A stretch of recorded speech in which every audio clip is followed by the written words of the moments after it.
Then, instead of focusing in providing the infrastructure for supporting sports, now the Cabinet Secretary wants to interfere with football in this country in a manner that if we are going to be banned, most of our youth, Madam Speaker, especially from Nairobi County, from most of the western counties, Madam Speaker, are going to lose the opportunity to participate in a very important sport, which is the most popular sport in the Republic of Kenya.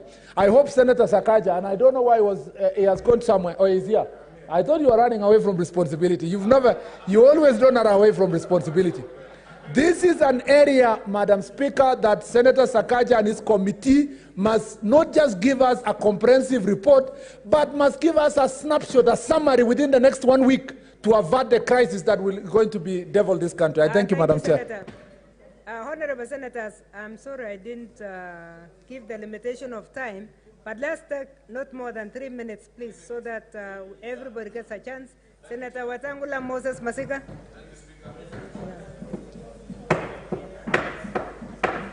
Thank you, Madam Speaker. Madam Speaker, how times change. When Senator Murkomen was majority leader, he would never allow us to question where the stadiums were.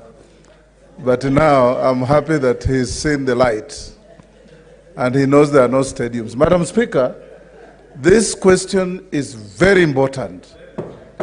And I want to urge my distinguished nephew that you broaden the scope of inquiry not only on football, but sports in this country. Madam Speaker, FKF is now limping. Instead of getting support, we are embarking on punitive and malicious investigation against it. I would want us to be told how much money has been set aside for football in this country, how much is going to FKF, and how much is going to the grassroots branches of FKF. Because we have a lot of teams that are playing second-tier football out there, Madam Speaker, that are really struggling when there is a budget line for support of football. In addition to that, Madam Speaker, I want to encourage my distinguished nephew, the Senator for Nairobi, that also to look at the management of athletics and explain to this country and this House why mandarins of athletics fly to Olympics first class when our gold-winning athletes go on economy class and are given small pittance and put in dormitories when non-runners are staying in five-star hotels. When other countries, when they take the athletes to the Olympics, to the Commonwealth, World Games, they are treated like national heroes, Madam Speaker. Our athletes here bring fame.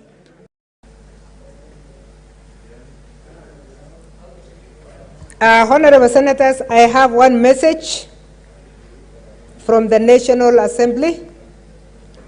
Passage of the Irrigation Amendment Bill, National Assembly Bills number 12 of 2021.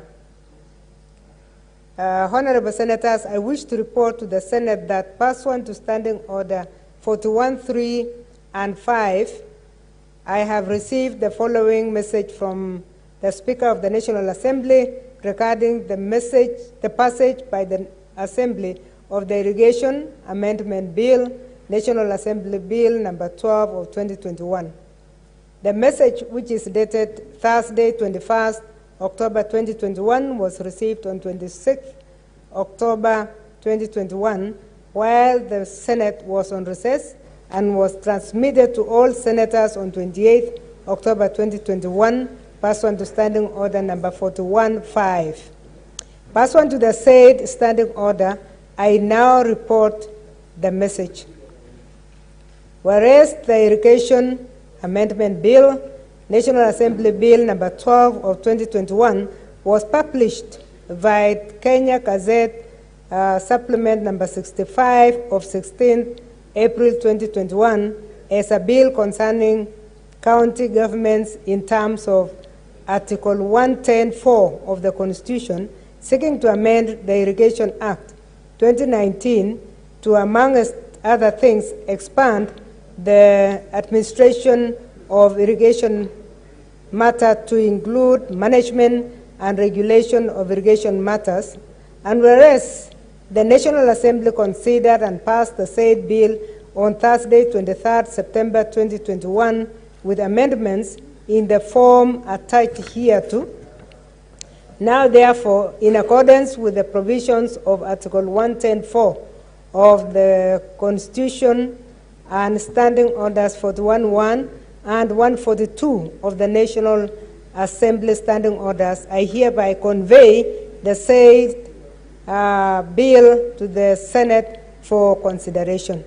Honorable Senators, pursuant to Standing Order 157, which requires that a bill originating in the National Assembly be proceeded with by the Senate in the same manner as a bill introduced in the Senate by way of first reading in accordance with Standing Order 139, I direct that the Irrigation Amendment Bill, National Assembly Bill number 12 of 2021, be read a first time tomorrow, Wednesday, 3rd November 2021. I thank you, Senators. Next order. Order number 4, petitions. Order number 5, papers.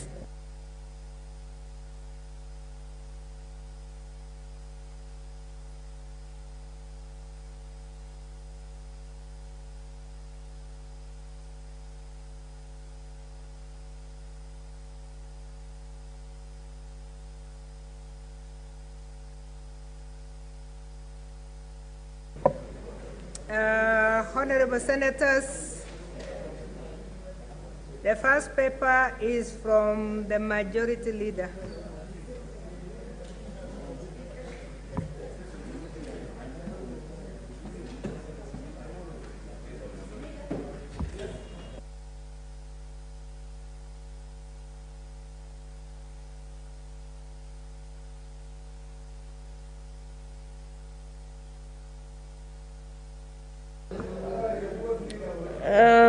Madam Speaker, I beg to lay the following papers on the table of the Senate. Today, 2nd November 2021, report of the Auditor General on financial statement of Kisii County Executive Loans and Mortgage Fund for the year ended 30th June 2019. Number 2, report of Auditor General on financial statement of Kisii Demonstration Farm Fund for the year ended 30th June 2019. Number 3, report of Auditor General on financial statement of the Kapenguria Water and Sewage Services Company Limited for the year ended 30th June 2019. 3, report of Auditor General on the financial statement of Laikipia County Assembly Car Loan and Mortgage Scheme Fund for the year ended 30th June. Finally, Irrigation General Regulation Legal Notice number 199 of 2021. I thank you.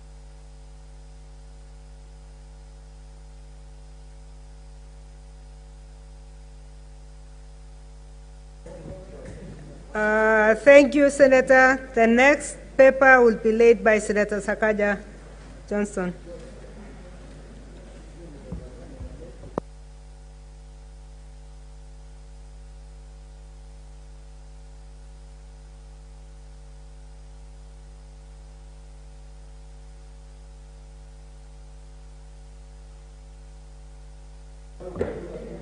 Thank you. Thank you, Madam Speaker. Madam Speaker, I beg to lay the following paper on the table of the Senate today, the 2nd day of November of 2021. Madam Speaker, this is a very important paper. The report of the Committee on Labor and Social Welfare on the status of labor migration to the Middle East and proposed policy interventions. Madam Speaker, as I've stated, and I wish senators would listen, this paper will also come by way of notice of motion because the Senate will need to make a resolution on this paper. So if you could indulge me kindly, as I lay the report, just to list the actions that the Labour Committee is asking the Senate to take, and that then can be debated at a later date, Madam Speaker. Senator, just lay.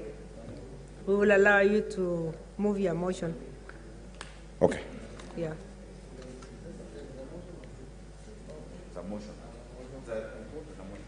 This is a report, and we will allow him to give a notice of motion.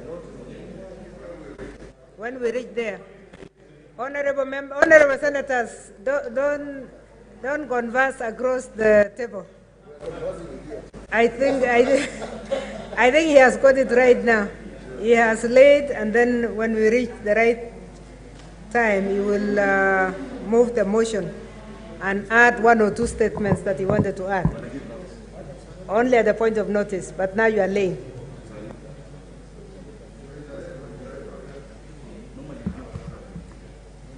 Next order. Order number 6, notices of motion. Now, Senator Sakaja.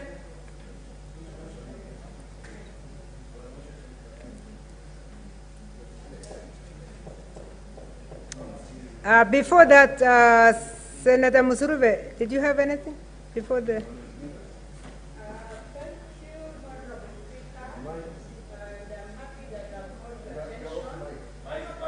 When we were new in this parliament, we were taken through orientation, which was very good because it set the pace on how we need to behave in the House. Honorable Speaker, I'm concerned that I've seen on 2 occasions a youngest senator in the House, Senator Isaac, has been crisscrossing from this side of the House to the other side of the House without observing the rules. And Honorable Speaker, probably it needs to come from you that this rule needs to be observed when you're getting into the Senate. There's a rule you bow. When you're crossing over, there's something you do, and so on and so forth. Thank you, Honorable Speaker. Thank you, Senator Musurube. Unfortunately, I didn't see I would have helped you deal with that case. Senator Morgan. Madam Speaker, in the same spirit, am I in order, Madam Speaker, to request your office to give directions to the clerk and the staff to do thorough orientation for Senator Isaac Ngugi, Madam Speaker, and to request Senator Isaac Ngugi to take a break from his recent active political activities and take this lesson seriously, Madam Speaker, to facilitate his participation in the House. Senator Murgomen, I said I didn't see Senator Ngugi crisscrossing. So because he was not caught by the eye of the Speaker, and none of you alerted me at the time, I will leave it at that. But thank you, Senator Musurube, because I think her hand came a little earlier. Maybe she would have saved us if we had seen it earlier. But Senator Ngugi, we will not ask you to respond to that one.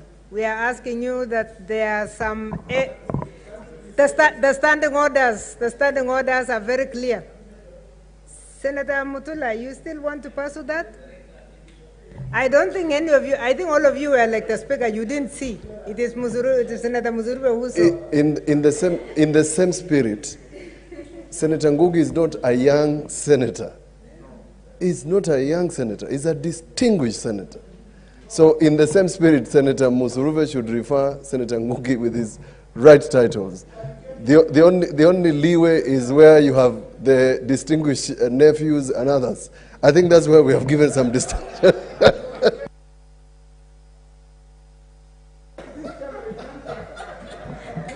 Honorable Senators, next order is notices of motion. Senator Sakaja Johnson, please come forward.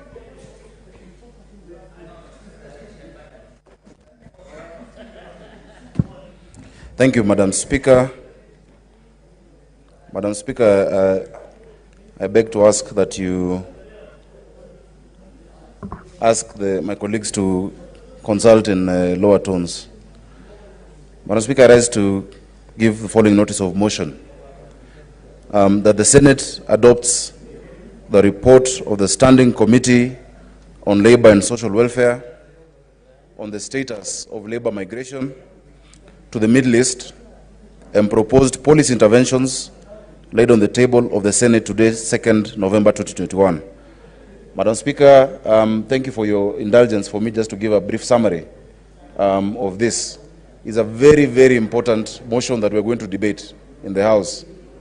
Madam Speaker, I sought your indulgence and you said I can give a summary at this point. What I would like to help you, Senator Sakaja, before your uncle stops you, because he's determined to do that, is that we are going to list your paper tomorrow, and you will take as much time as you wish. Madam Speaker, yes. When I made the request to you, I understand, just allow me to make my point. I understand the standing orders and the provisions. Normally, when committees give their reports, they are given leeway to sometimes just briefly summarize, especially if it's a report on a petition. We want to give you the best. We want to give you the best time tomorrow. So you know you had said yes. That is why I was going ahead. But I stand guided. I'll do it tomorrow. I can even do it any other day. Tomorrow, but I would urge senators to take this opportunity to go through this report. Yes. It has far-reaching recommendations. Yeah. Madam Speaker, ordinarily we would just table a report and leave it. But we want a resolution of the Senate because of the far-reaching interventions that we're proposing. Thank you, Madam Speaker. Yeah, I think let's allow it to be the order paper tomorrow. So I order the clerks because we are informed that it is very, very urgent, and the delegation would like to dispense of that statement tomorrow. So yes, this was accepted in the Business Committee, and that's why I allowed it to come. So my yes was, I got information from the House Business Committee that it's very urgent, and tomorrow it will be pursued. Next order. Order number 7, statements. Honorable Senators, statements, we have statements under Standing Order 48-1. The first one is by Senator Beatrice Kwamboka. She is not in. The second one is by Senator Isaac Nguki Kidua.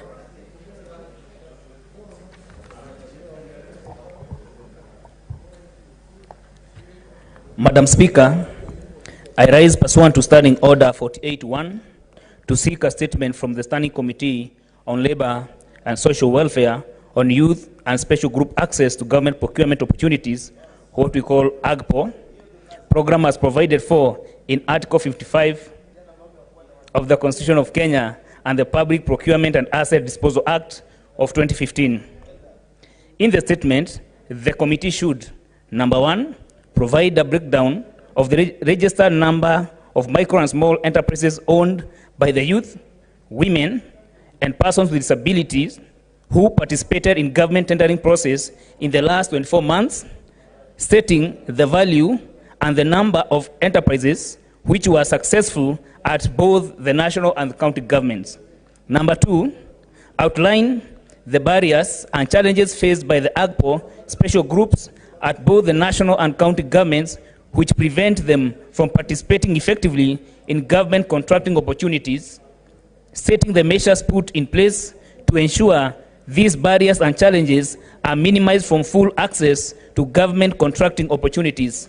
Number 3, outline the awareness and sensitization measures on government procurement opportunities, including education and training in place, and state how and when these measures were deployed in the last 24 months. Number 4, state the frequency with which Public Procurement Regulatory Authority, what we call PPO, maintains, updates, and posts it in the website or dedicated portal, the register of all small and micro enterprises and disadvantaged groups qualified to benefit from the scheme, outlining how the authority uses this information in ensuring that the AGPO special groups gain access to government contracting opportunities. And number 5, give the list of counties which submit to PPOA the details of the AGPO registered special groups which participate in the public procurement contracting on quarterly basis.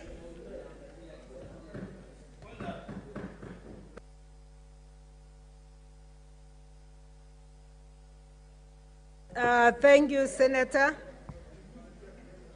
The next statement,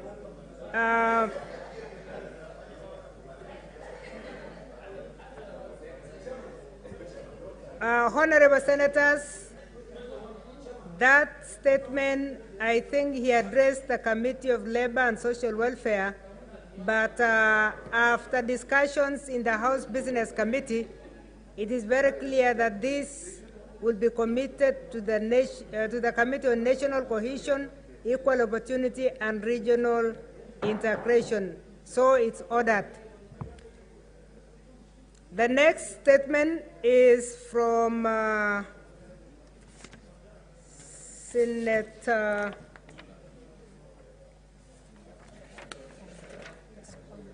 Mutula Jr.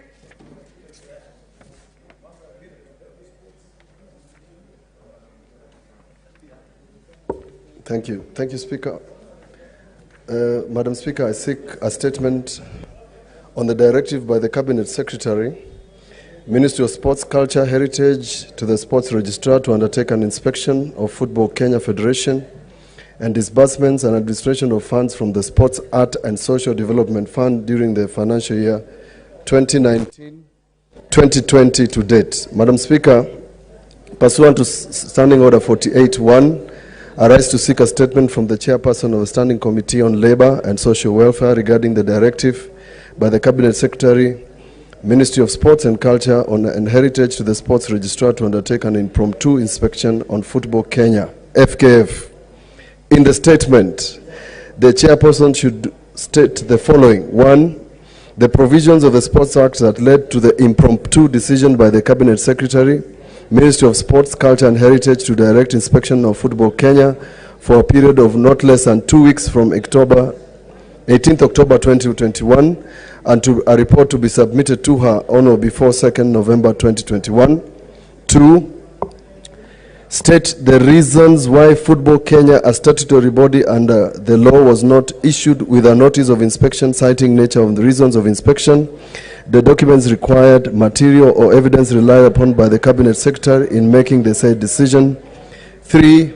State whether the Cabinet Secretary is aware that the said inspection team was largely composed of officers from the Criminal Investigation Department and National Intelligence Service. 4. Explain the reasons the Chairperson of the said committee sought to remove the documents from the Football Kenya Federation offices for the period 1st July 2014 to date contrary to Section 52(3) of the Sports Act. 5. Explain the reasons why the Cabinet Secretary usurped the powers of the Registrar to conduct the alleged inspection.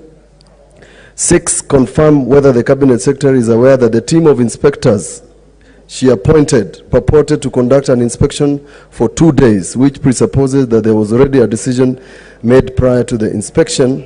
7. State the total amount of money disbursed to the Sports, Art and Social Development Fund by the government and donor partners for the financial year 2019-2020 to date and table a detailed schedule on the disbursement. 8. Inform the Senate on the amounts of funds approved by the Commissioner of Sports and the Funds Oversight Board for the disbursements of various sports federations, including FKF, for the financial year 2019-2020 to date. 9. Provide a detailed breakdown and evidence of funds disbursed to various sports federations, stating the amount disbursed to each federation. 10. Provide the particulars of the over 111 million spent by the fund on behalf of various sports federations, an appropriate schedule on the amounts and federations on whose behalf the said funds were spent, stating the legal basis for the expenditure. 11. Make available the details of the disbursements made directly or through sports federations to support the national teams to participate in various competitions in the financial year 2019-2020 to date, including particulars of payments made by way of mobile money transfer or through bank accounts. Last, table details of the sums purportedly advanced to the national teams amounting to 433,500,000 on 27th of October, while the Football Kenya Federation records indicate that the money sent to them between 2019 to 2021 is 355,512,205. Thank you, Madam Speaker. Allow me to say this, Madam Speaker, that the importance of this statement, Madam Speaker, in one sentence, is that the Cabinet Secretary intends to disband FKF based on this alleged inspection, and therefore may lead to a ban of football in Kenya. This statement, therefore, Madam Speaker, is very urgent. Thank you. Thank you, Senator. Honorable Senators, I know why Senator Jeriat is saying please, because I'm seeing about 6-7 people who are interested in this one. And all of you are footballers. Except Senator Murkomen became an athlete the other day. Okay, Senator Murkomen, you're the first one.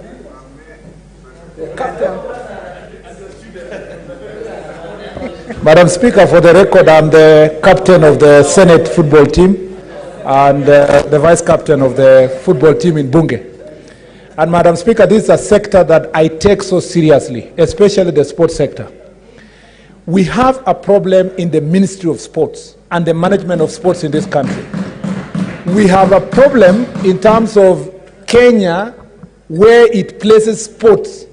Even though we pay lip service to our message that we want to sort problems affecting youth, we put little resources on the sports sector.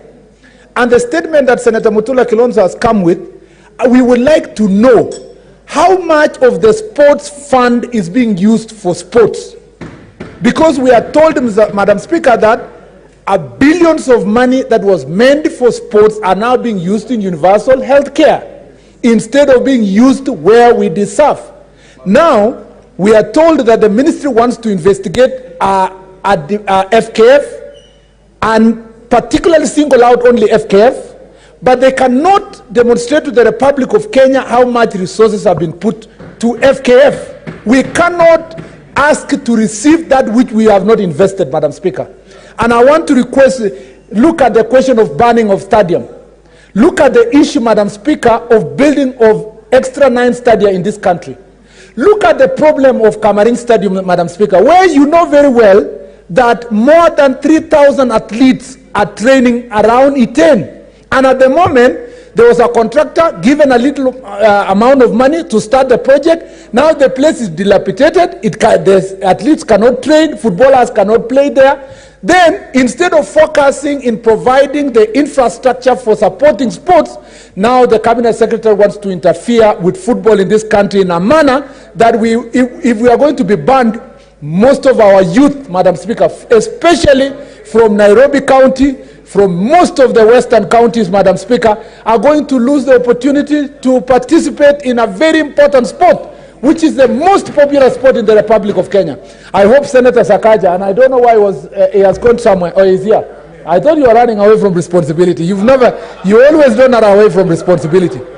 This is an area, Madam Speaker, that Senator Sakaja and his committee must not just give us a comprehensive report, but must give us a snapshot, a summary within the next 1 week to avert the crisis that will going to be devil this country. I thank you, Madam Chair.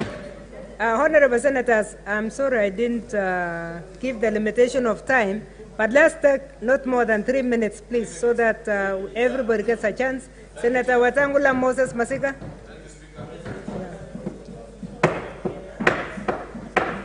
Thank you, Madam Speaker. Madam Speaker, how times change. When Senator Murkomen was majority leader, he would never allow us to question where the stadiums were. But now I'm happy that he's seen the light and he knows there are no stadiums. Madam Speaker, this question is very important. And I want to urge my distinguished nephew that you broaden the scope of inquiry, not only on football, but sports in this country. Madam Speaker, FKF is now limping. Instead of getting support, we are embarking on punitive and malicious investigation against it. I would want us to be told how much money has been set aside for football in this country, how much is going to FKF, and how much is going to the grassroots branches of FKF. Because we have a lot of teams that are playing second-tier football out there, Madam Speaker, that are really struggling when there is a budget line for support of football. In addition to that, Madam Speaker, I want to encourage my distinguished nephew, the Senator for Nairobi, that also to look at the management of athletics and explain to this country and this House why mandarins of athletics fly to Olympics first class when our gold-winning athletes go on economy class and are given small pittance and put in dormitories when non-runners are staying in five-star hotels. When other countries, when they take the athletes to the Olympics, to the Commonwealth, World Games, they are treated like national heroes, Madam Speaker. Our athletes here bring fame and glory to this country through personal initiative. No support from the state. And we want to have a blueprint and a policy statement coming from a committee that is chaired by a very illustrious nephew to yours truly, that these things must change. Thank you, Madam Speaker. Thank you, Senator. Senator Cheriet Aaron Kipkurui.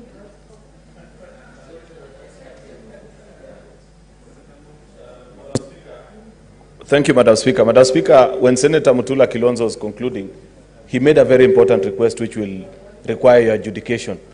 When you appear before a judge sometimes, Madam Speaker, and you are sure that between the time of determination of a case or whatever matter you are with before him or her, you are likely to suffer a particular prejudice, you raise it. Senator Mutula Kilonzo brought to your attention that the CS for Sports is about to make such a disastrous decision that will affect future generations of this country. If she goes ahead and does the act of suspending FKF or trying to illegally remove from office those officials, we are likely to be banned.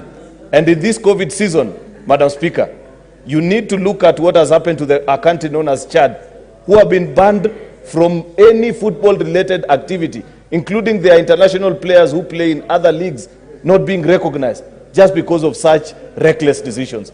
CS Amina may be good in other things, but taking her to sports was the worst decision ever.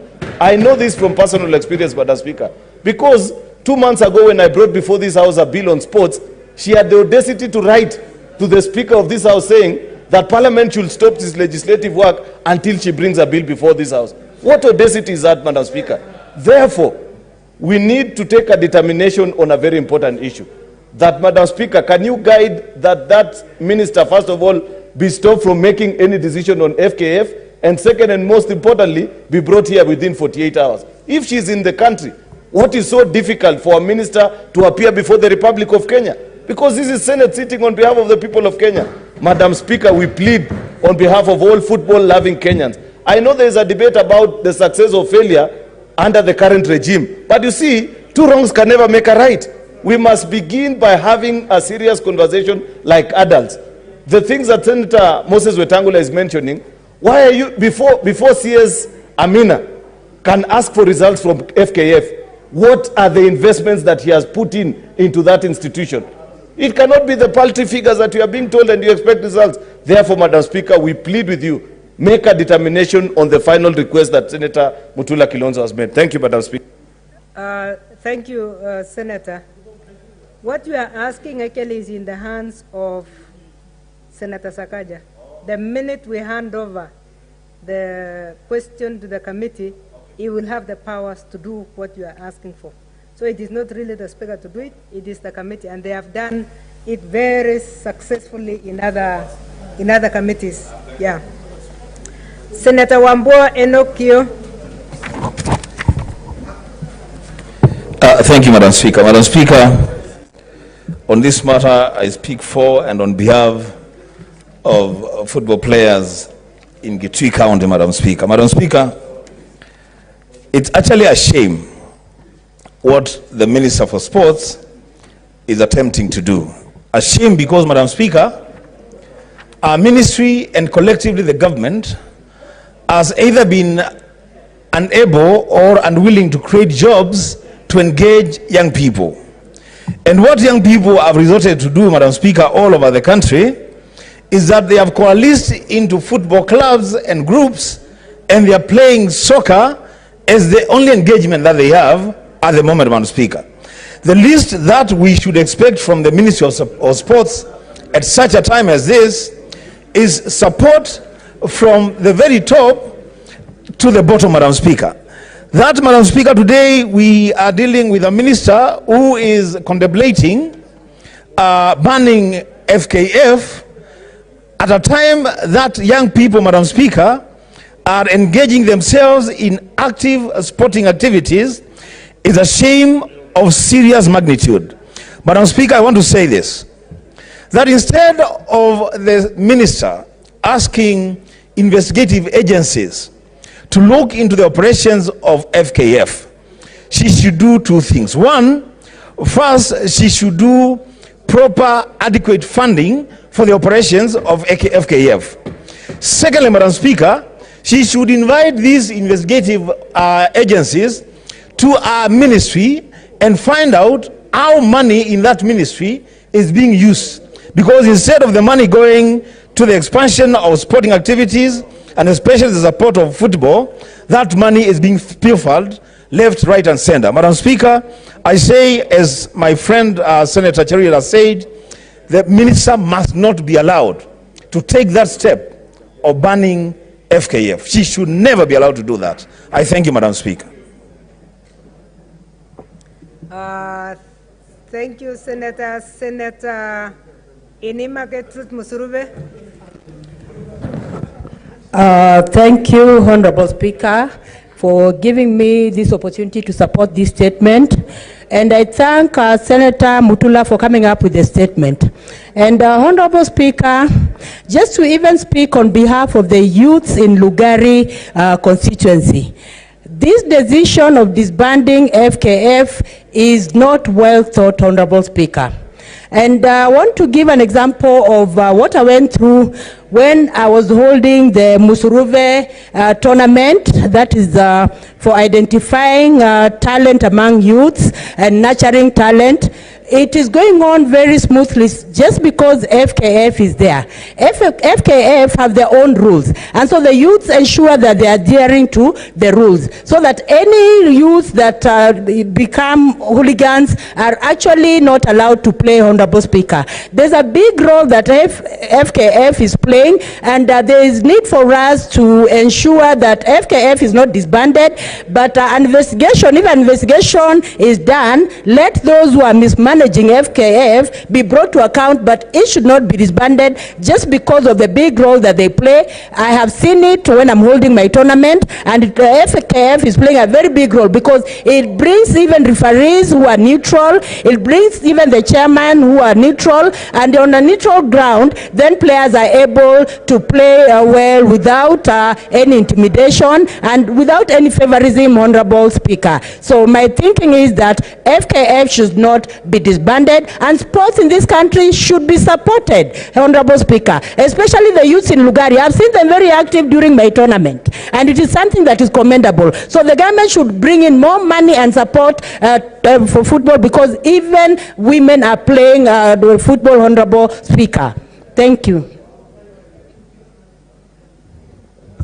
Senator Cherargei Samson.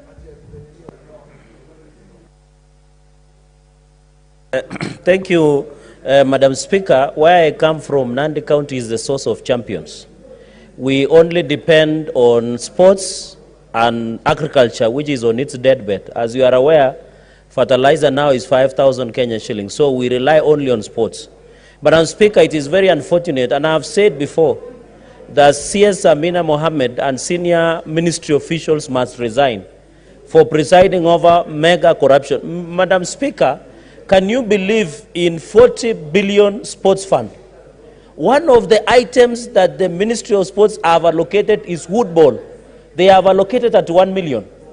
For woodball, woodball means mchezo wa mbao, 31 million.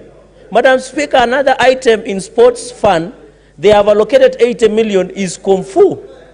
The ones 81 million, Madam Speaker, and yet Things like rugby, athletics, football has not been funded, Madam Speaker. Madam Speaker, the sports stadia in Kisumu, the one in Kirigiti and Kiambu, and the one in Wanguru in Kirinyaga have cobbled 23 billion. But there is nothing to show for it. FIFA has not even met the standards, Madam Speaker. So what we are saying, in short, in the interest of the sports, and even avoid banning FKF, the CS in charge of sports and senior government officials must be shown the door, Madam Speaker. Madam Speaker, finally, you remember last week or 2 weeks ago or 1 month ago, I brought statement over the shambolic issues of Tokyo, the Olympics, Madam Speaker. Madam Speaker, the CS has not even have the audacity to appear before Senator Sakaja's, Madam Speaker. Madam Speaker, and finally, Senator Murkomen came to the Agnes Tirop funeral. Even the CS of sports did not attend the funeral of Agnes Tirop, despite being the champion of this republic, Madam Speaker. Even covering our coffin with the Kenyan flag was not done, Madam Speaker. Even bringing even 10 shillings or even government support to support the funeral of our fallen heroine, Madam Speaker, Agnes Tirop, the Ministry of Sports did not participate. So, Madam Speaker, in short, the risk of banning FKF will put us into serious problems with FIFA, Madam Speaker. And you are aware, when you interfere with sports, it means we risk banning from FIFA.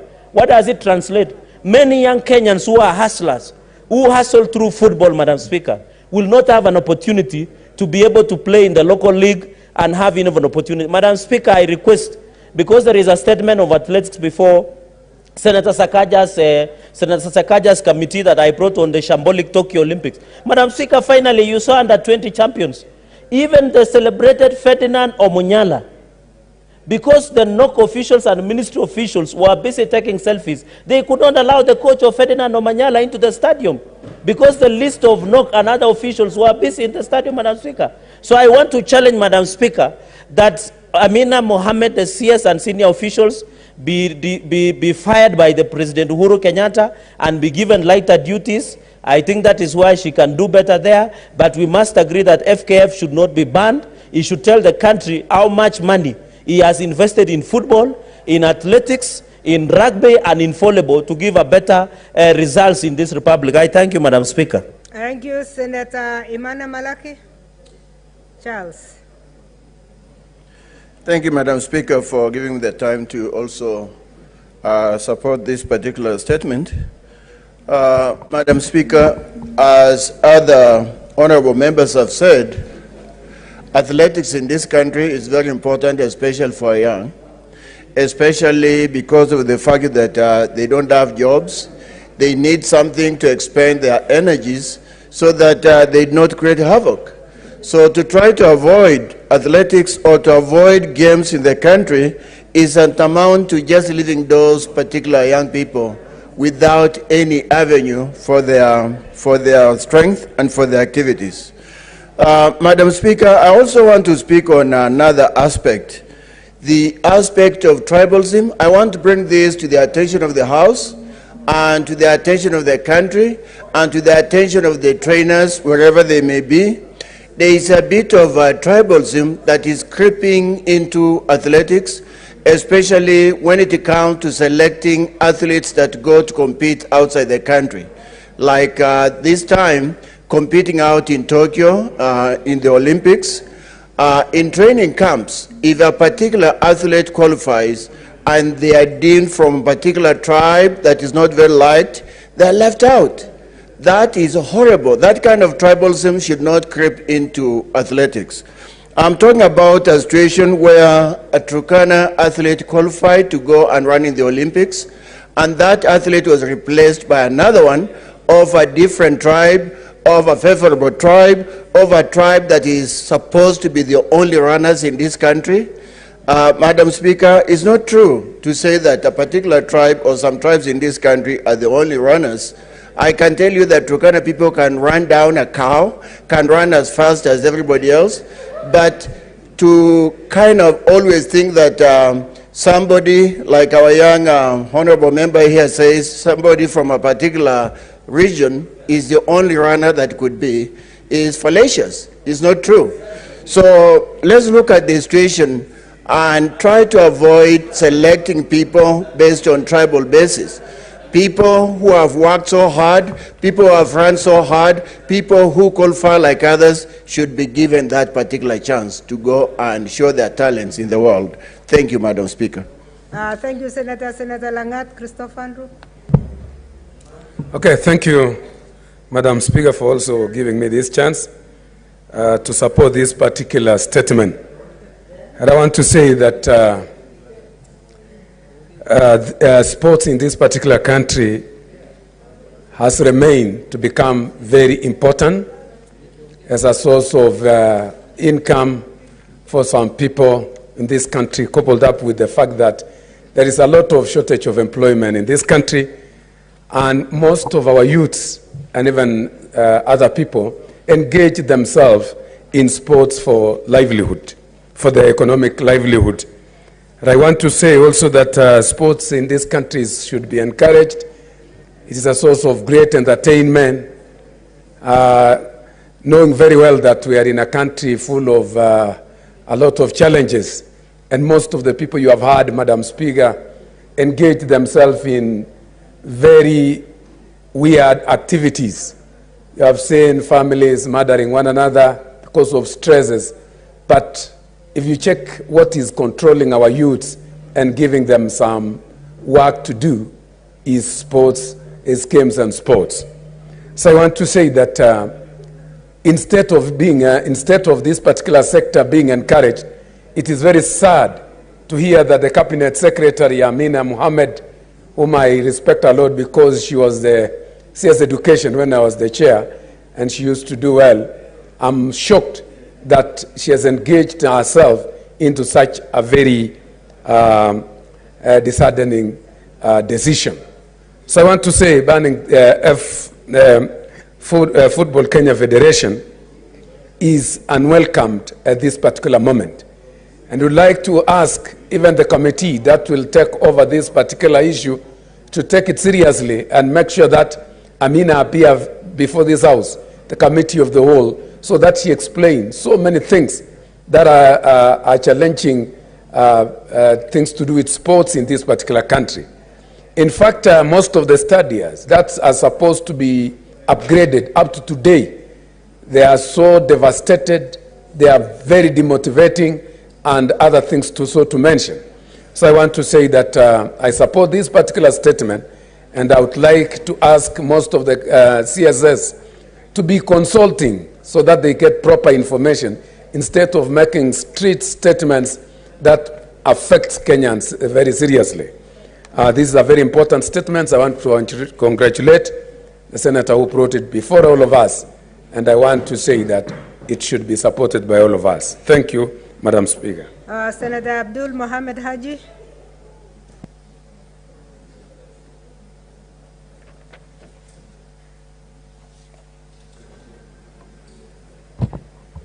Thank you, Madam Speaker. I also stand to support the statement, but I am a little taken aback by the comments of most of the senators who have very strongly come against the CS. And I believe the intention of the Ministry of Sports was to audit FKF in terms of the fundings they've been receiving. And I fail to understand why probably the individuals who are at FKF are against the audit. And instead of asking for the resignation of the CS, maybe we should have gone to the extent of advising the CS that she can tackle FKF based on the rules and regulations of FIFA, so that we don't, as a country, fall foul to the operations with FIFA. But what we've seen is that FKF since the formation of FKF and the members that have been there, they've been given much free hand in trying to improve the situation of football. But we've seen that the national team is still not performing very well. And we don't know if we can put the blame on FKF or the Ministry of Sports, but something somewhere is wrong. and we need to investigate that, because sports is very important for the country, and it's very important to the youth. What happens is that if individuals or members stay too long in an organization, then they feel entrenched and they feel like they own the institution of FKF. If we look back at the history of FIFA, we see that the former president of FIFA, Sepp Blatter, who had stayed for too long at FIFA to the point that he felt like he ran it like his own organization. But towards the end, when proper investigations were done in FIFA, I think, I stand to be corrected, but as far as I can remember, Sepp Blatter left a very dishonorable gentleman from FIFA organization. So it is important that organizations like FKF are audited. It is important that the Ministry of Sports questions the operations of FKF and questions the failure of FKF in improving football in the Republic of Kenya. And we are waiting for the day Harambee Stars will perform to make this country very proud in Africa and the world very soon. Thank you very much. Thank you, Senator. Finally, Senator Sakaja Johnson Ada. You can also commit yourself as the chair of the committee. Thank you, Madam Speaker. As you've stated, as chair of this committee, I take note of the statement that has been requested and the sentiments of members and the urgency in this issue. Indeed, I must commit that my committee is very, takes this matters very seriously. Just this past week, we've been touring some of our stadia. We're in Bomet, we're in Kericho, Green Stadium. We looked at what's happening, but we're really concerned about all the federations, Madam Chair. So without being prejudicial as to the action we will take, I want to state that, first of all, in terms of, from a policy point of view, I think audits are welcome everywhere, but they should not be used as a tool for anything else. All federations must be audited when the resources come from the national government or the section that comes from the national government. But as Speaker, what we'll commit to do, and I would urge you to give us, the strength of your chair, is, Madam Speaker, we'll immediately send out the letter so that any action, because, Madam Speaker, any action that can be taken, which would be, can prevent Kenya or rather can cause a ban, cannot be taken by an individual. That action cannot be taken by a cabinet secretary or by a permanent or a principal secretary. So we're asking that before, and without preempting any actions by the cabinet secretary, before we sit down with the CS, and we're going to invite the CS urgently for Thursday, to come to the committee. I know they last for 7 days, but with your direction, they can come on Thursday, that between now and then, they need to put brakes on whatever action they want to take. We'll be very objective. We have the law. We know what the Sports Act says. We know all the soccer regulations in FIFA. I understand them very well. But as Speaker, I've been the patron of AFC Leopards for many years. Even there, we have challenges. But despite that, I think my committee is competent enough to handle this matter as soon as possible. And just to inform senators that in addition to this matter, we actually had planned, and Senator Aaron Cheriot knows because he has one of the bills we're discussing, an entire retreat with all the key federations, soccer, rugby, volleyball, basketball, athletics, to look at the wide range of issues that they're going through. So, Madam Speaker, we'll send out the letter immediately and ask for the audience of the Cabinet Secretary, the Sports Registrar, the Principal Secretary, and we hope that you can help us secure that because it's an urgent matter. If we wait for a week or two, some action that is potentially, and we're not imputing improper motive on anyone, but action that could potentially make our entire country miss out on being part of FIFA can be taken. And that action is what I'm saying should not at any one point be taken by an individual. It must be taken by the representatives of the people after hearing all the issues when we meet on Thursday. Thank you, Madam Speaker. Thank you very much, Senator Sakaja, Chairman of the committee. So the statement stands committed. the Committee of Labor and Social Welfare. We are happy to hear you are committed to meet the CS on Thursday, and Thursday it will be. So a letter will go in your support, which will call on the minister also not to do anything because of the evidence before this Senate, which have been tabled here today. I would like to go for another statement that is related, so that, but I don't expect any contributions on this one, by Senator Aaron Cheruyot.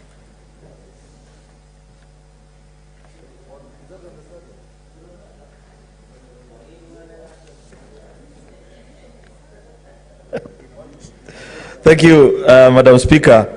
Madam Speaker, I rise to request a statement pursuant to Standing Order number 48-1 to seek a statement from the Standing Committee on Labor and Social Welfare on the state of studies in our country. In the statement, Madam Speaker, the committee should, 1, state the location of all government-funded stadiums and the status of compliance of the said stadiums with standards set by the international sporting bodies for holding international sporting events. Number 2, explain why construction work being undertaken in stadiums in Kirinyaga, Kisii, Kakamega, and Uasin Gishu counties are on course while other counties continue to stall. Number 3, state whether the stadia under construction meet International Association of Athletics Federation, IAAF, and International Federation of Football Association, FIFA, and CAF status to hold sporting events. 4, outline measures, if any, that the Ministry of Sports has undertaken in upgrading the Nyayo and Kasarani International Stadium to international standards following the ban by FIFA on failure to meet the minimum CAF standard requirements. Finally, Madam Speaker, inform the Senate whether there are any other stadia that have recently been inspected and failed to meet IAAF and FIFA certification. Thank you, Madam Speaker. Thank you, Senators. I really wanted us to avoid, because we have taken a very long time in the previous one. But if you can promise me 2 minutes, I'll give to 3, Senator Mutula, Senator Inima, and Senator Milgo. Only those 3, 2 minutes each. Madam Speaker, this statement is serious and it's unfortunate. Senator Sakaja and I support the AFC Leopards team. And while we were growing up, there were international matches, 1986 at St. Kotoko. Madam Speaker, the current status of the country, and we have never been at this state, I think, since independence.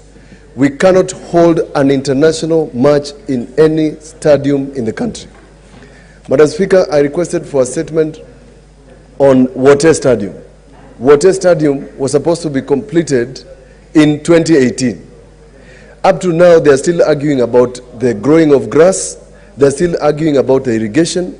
They're still arguing about the pavilion. Meanwhile, 200 million has already been spent through the sports fund. 600 million has been given to Jamhuri Sports Ground.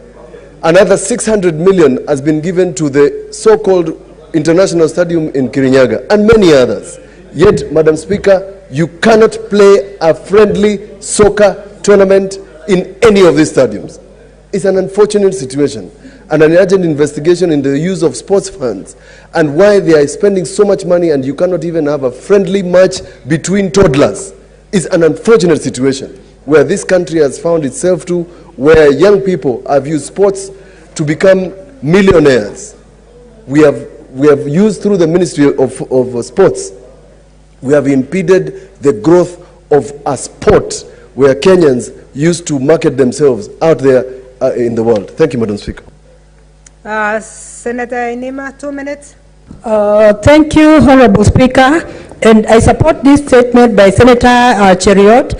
And Honorable Speaker, studies are very important just because of ensuring that we are identifying, the talents of youth, we are nurturing also their talents, and we are ensuring that they make a living, Honorable Speaker. It is really unthinkable that even at constituency level. When the youths want to play, they have to look for a school compound so that they can play in the school field. There's need for the government to ensure, even county government to ensure that there is stadiums, so there are stadiums in each and every county, Honorable Speaker. And even the stadiums need to be all-inclusive. Honorable Speaker, in some stadia, even climbing, the first step off the ground, it's a harrowing experience even for persons with disabilities. I've had instances when I have to be lifted to reach even the first step of the stadia. And also, Honorable Speaker, some of these stadiums also that are in existence do not have provision for accessibility for persons with disabilities. You'll find that some of them do not have ramps, and some that have ramps, you'll find that the ramps are too steep, that they're not even okay for persons with disabilities. So I hope that this issue of stadia will be taken seriously, and also in Lugari, those youths in Lugari should be able also to play in a stadium, Honorable Speaker, because they're talented, they don't want to be idle, and they want to be supported by this government, Honorable Speaker. This is something that should not be taken lightly, Honorable Speaker. Thank you for the opportunity. Thank you, Senator Milgo. Thank you, Madam Speaker. I also rise to support this statement, and I want to say that stadiums actually plays a critical role, not only to assist the youths, but even the adults, because exercises are very critical in ensuring our health. Madam Speaker, when it comes to stadiums have become cash cows. And as I'm standing right now, there are stadiums, even in my own county, that was started by the first county government, and to date, it has been calving money. Madam Speaker, that goes to show us that these stadiums, while we lack stadiums, there are also avenues through which we lose a lot of money in this country in the name of actually finishing up the stadiums, but then we find that year in and year out, we lose a lot of money. Madam Speaker, I think this country has lost a lot of chances to even present or to host certain activities because of a lack of standard stadiums, because of not taking issues of stadiums very seriously. And I think this statement, that committee which is coming to my own committee, must actually look at this as a matter of urgency and put forward the concerns so that this country will be able to ensure that we have serious stadiums, because I'm sure if there was a serious scheme to come to this country, we are likely to go even as far as Uganda to host, Madam Speaker. I thank you. Thank you. Finally, I see Senator Mudama. Are you 2 minutes, please? Thank you, Madam Speaker. I rise to support this statement by Senator. I support and say that even the stadiums in the constituency level must be completed, like one in Matungulu constituency in a place called Kitui, which was begun 3 to 4 years ago, and it's still not finished, and many others, and not only in Machakos County, but also in many other counties in Kenya. And so our youth must have a good place to be able to play their football. Thank you, Madam Speaker. Thank you, Senator. Chair of the committee, can you commit yourself, although we know you have already started, so 1 minute only. Madam Speaker, once we deal with the FKF issue, I want to separate the two, because this is a bigger discussion around hundreds of millions that were put in. We saw Nyayo Stadium being opened the other day, Kasarani being opened. Here today, if we are to have an international fixture, we have to go to Rwanda. That is a very serious question that must be answered. You know, international stadium is not, I saw during Mashujaa Day, in Kirinyaga, they wrote Wanguru International Stadium. It's not international because you read the name international. There are certain standards that are put in place by these international bodies, IAAF, FIFA, etc. If we've put in hundreds of millions at that level by the national government, yet we have failed. And that's why I like the last question, whether the other stadiums that have been inspected and failed to meet the standards, we need to be told why. So I'll ask for 2 weeks, and we should be able to deal with this on this matter. Thank you.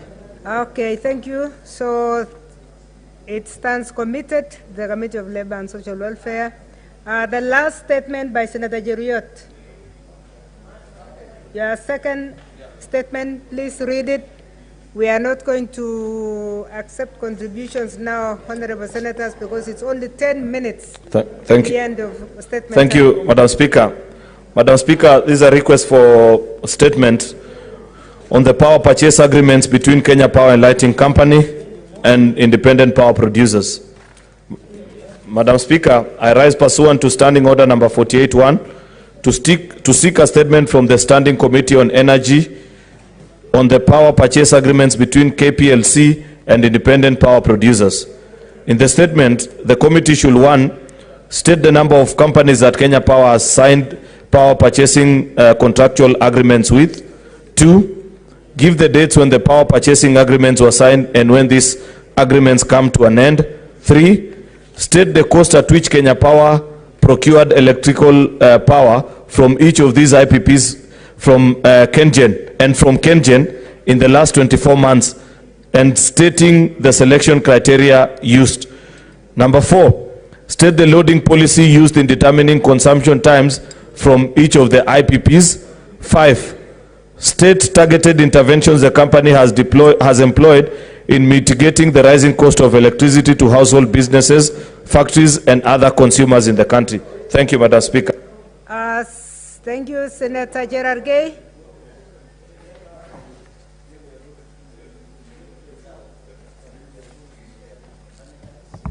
Mambo ya Kericho.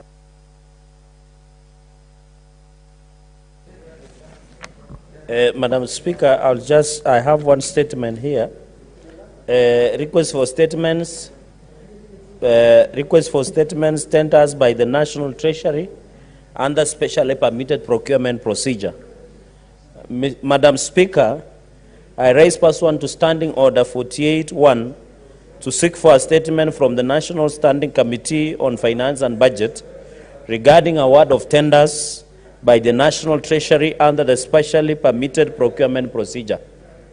In the statement, the committee should address the following. 1, appraise the Senate on the number and the nature of tenders for government projects awarded for the financial years 2019-2020 and 2020-2021 under specially permitted procurement procedure. Number 2, inform the Senate on the total amount of money committed to tenders awarded under the specially permitted procurement procedure for the 2 financial years. Number 3, explain how the awarded tenders qualify as tenders in the public interest or the interest of national security as contained in the procurement law in order for them to have been awarded under this special category.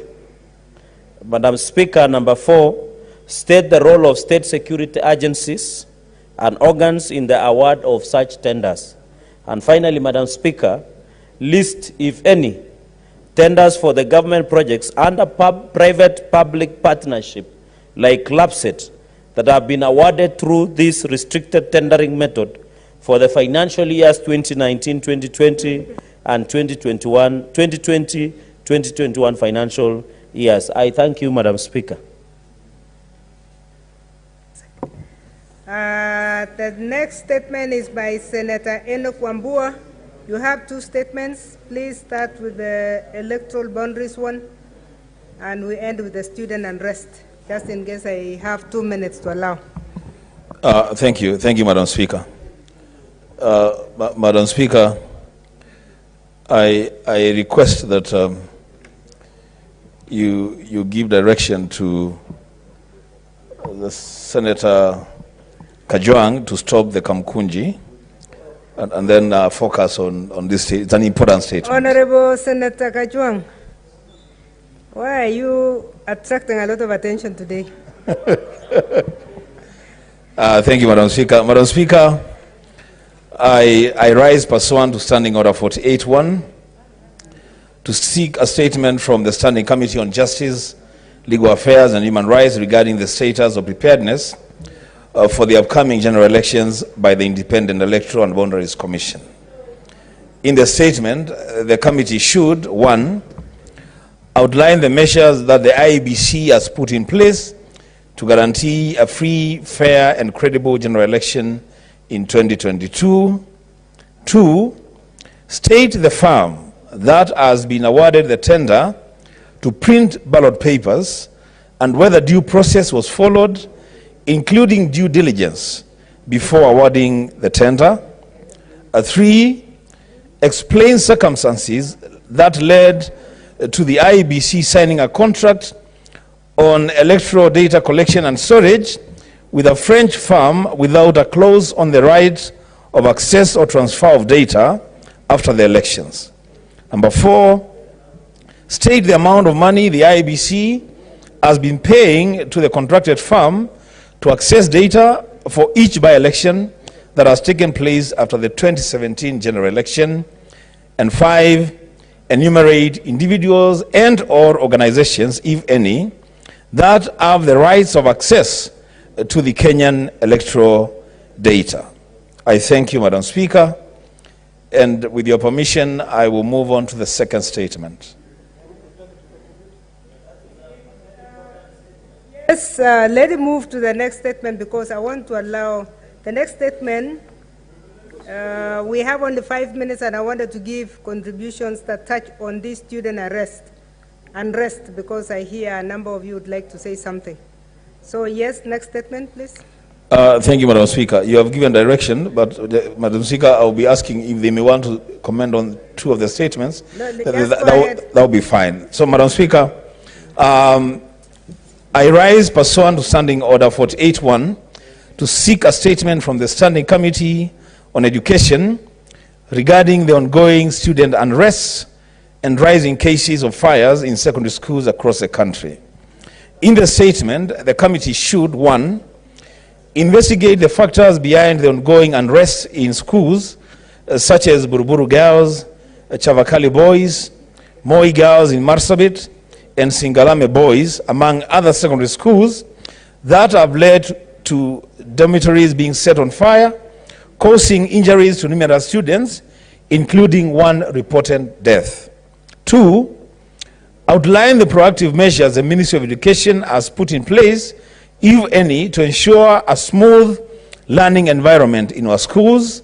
And 3, state the measures the ministry will put in place to ease the pressure on learners occasioned by the prolonged school calendar aimed at recovering time that was lost last year when schools were shut due to the COVID-19 pandemic. Madam Speaker, I submit.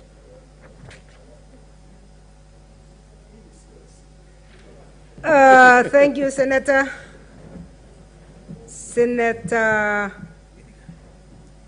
Olekina, are you ready?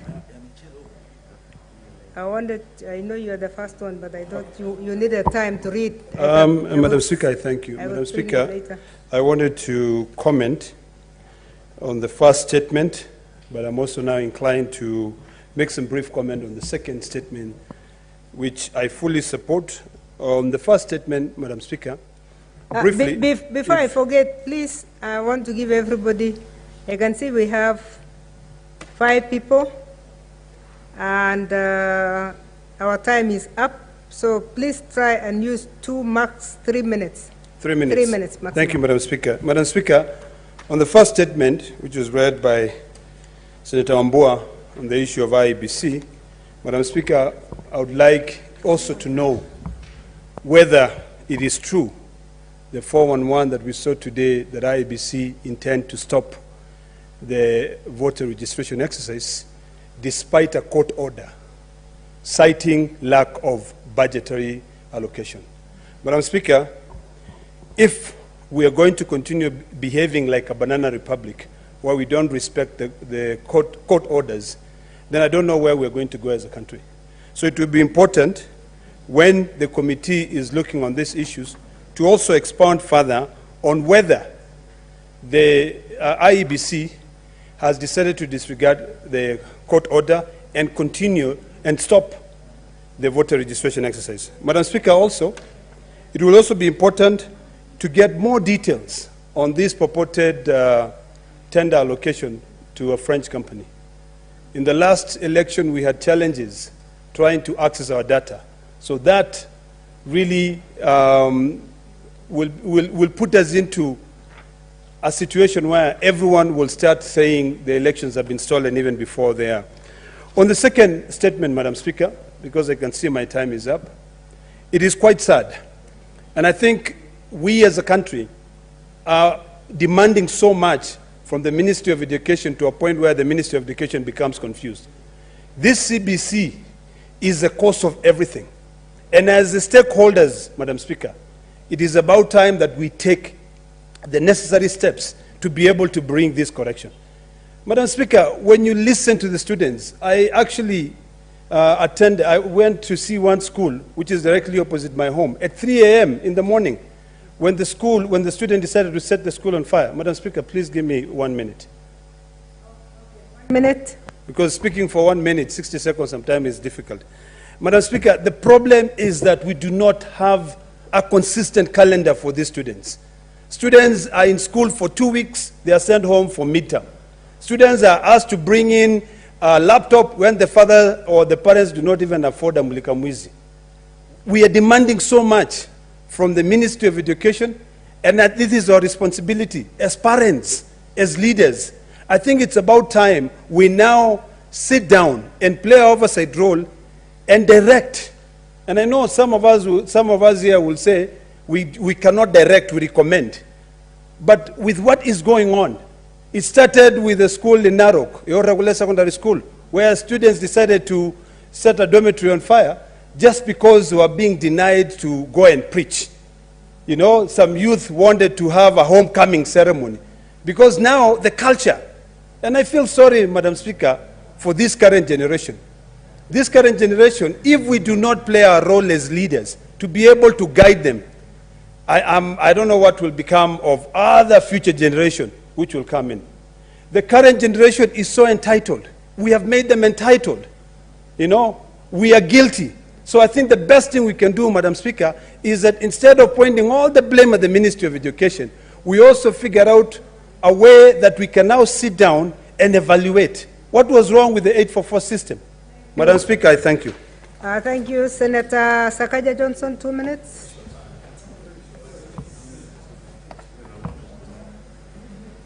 Speaker, 2 minutes is so difficult, but I'll try. Madam Speaker, I have currently 19 girls hospitalized at Metropolitan Hospital in Buruburu, around the area, and 16 at Jama Hospital. 63 in total have been hospitalized because of the fire that broke out on Sunday at 4:30 p.m. One of the hostels is called Kingdom Hostel. But before that fire broke out, there had been communication to the principal, Mrs. Caroline Maina, about some discontent on the pressure on the Form 3 girls who are being, categorized according to performance. There's something wrong with how we are dealing with, our students at that age. And this pressure, we have a mental health breakdown. The pressure that we're putting upon them, I think something needs to be done. I am meeting with the regional director of education together with the principal and the board of this school, not just to address what has already happened, but to get a feel of what we must do to the other schools. Because the problem when we start reporting on these fires, the peer pressure. Another school says, oh, have you seen Buruburu Girls? And Buruburu Girls is, when I was in high school, it was a very popular school. We used to call it Burumambao. Say, have you seen Buruburu Girls have burnt? When are we burning ours? And the peer pressure, and it starts a series. In fact, I would ask the media, I don't know how to limit how they report on this, because when other students see it, then they also want to do it, because it is now cool to do it. So it's very unfortunate, Madam Speaker. And it was so sad when I saw the girls jumping out of windows. That level of distress, that level of fear in their eyes, and when there's a fire and she's on the 3rd floor. So I'm really, I really want to say sorry to the families and to the parents of these students for what they went through. Madam Speaker, on the first issue, and once I do it, I'll report. Even before the Committee of Education looks into it, I'll report as Senator for Nairobi.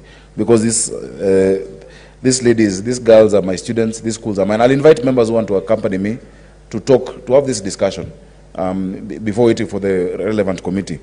On the first statement, I think I'd like to get more details, because, Madam Speaker, even our courts must give rulings that are practical.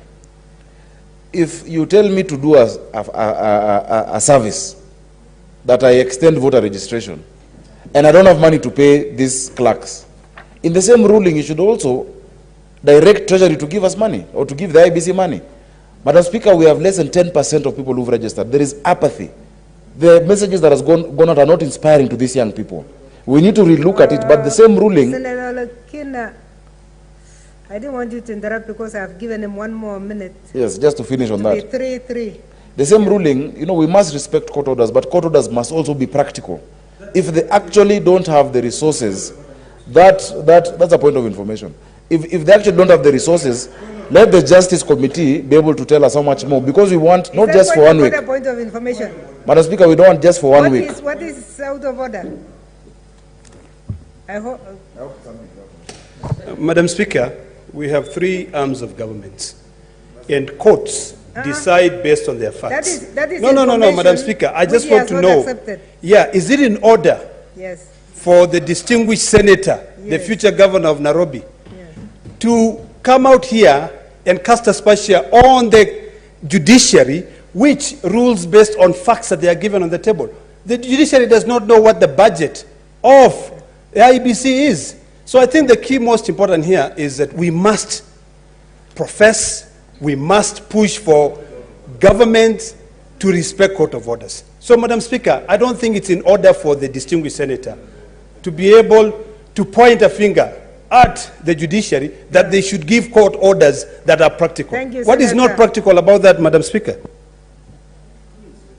Madam Speaker, when the IBC is unable to pay these clerks, and we'll bring another statement why they are not able to pay, what we need to do as a house is to make sure they have the correct allocation for another month of a voter registration exercise that is properly targeted to these young people who are on social media. The traditional ways of getting these young people to register will not work, where you're putting advertisements on the newspapers and notices in markets and on notice boards.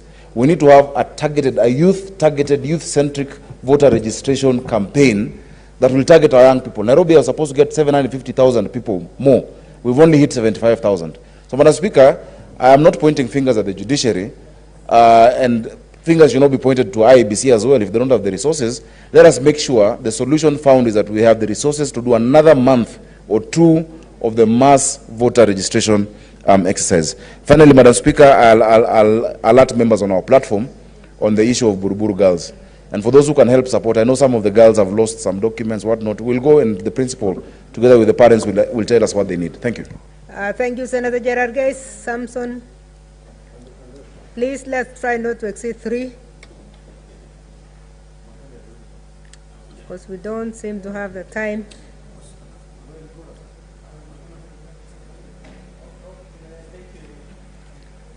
Thank you, Madam Speaker. I think the ongoing schools unrests and incidences of fires across the nation has not, of course, Nandi, we have not reported so much, many incidences, but I've seen number of schools have gone on unrest, somewhere in Nandi Hill sub-county, among other areas in Nandi County. Madam Speaker, I think what we need to do as a country, I think it is the right time, apart from the peer pressure, and I want to ask the media to be cautious when they are reporting on these fire incidences across the country, because it looks like there is some peer pressure. When you see other counties, other schools are being burned down, maybe they get excited and they think by burning theirs, it appears to be cool. But I think, Madam Speaker, there is a lot of peer pressure. Number 2, Madam Speaker, I think as a country, and with the onset of CBC, Madam Speaker, it is the right time to reconsider the system of boarding schools across the nation, Madam Speaker. Our children are being in school, they have been in boarding, Madam Speaker, for 3 months or 4 months. With that kind of pressure within the same environment, Madam Speaker, it continues to give them unnecessary pressure, Madam Speaker. So we need to reconsider on the issue of boarding schools in this republic. Let us make all our schools to be day schools, Madam Speaker, and our children can come back in the evening so that we don't leave our children with the teachers and principals, Madam Speaker. Because most of us parents have abdicated our role and allowed the principals and teachers, given them unnecessary job description, because they are supposed to teach from 8 a.m. to 5 p.m., Madam Speaker. Yet you demand that teacher on duty to be on duty throughout the night, Madam Speaker. Finally, Madam Speaker, is also the issue of academic performance, Madam Speaker. Most of the students, according to research, that start most of the fire incidences and indiscipline, Madam Speaker, is because most of them do not perform very good in school, and therefore they are given pressure by the school administrators that they must perform. And most of the students are not of similar capacities, Madam Speaker. So we must agree that the pressure that the schools, and you heard what Buruburu girls' parents said yesterday on the news, that even it was reported to the principal, and the principal said, Chomeni.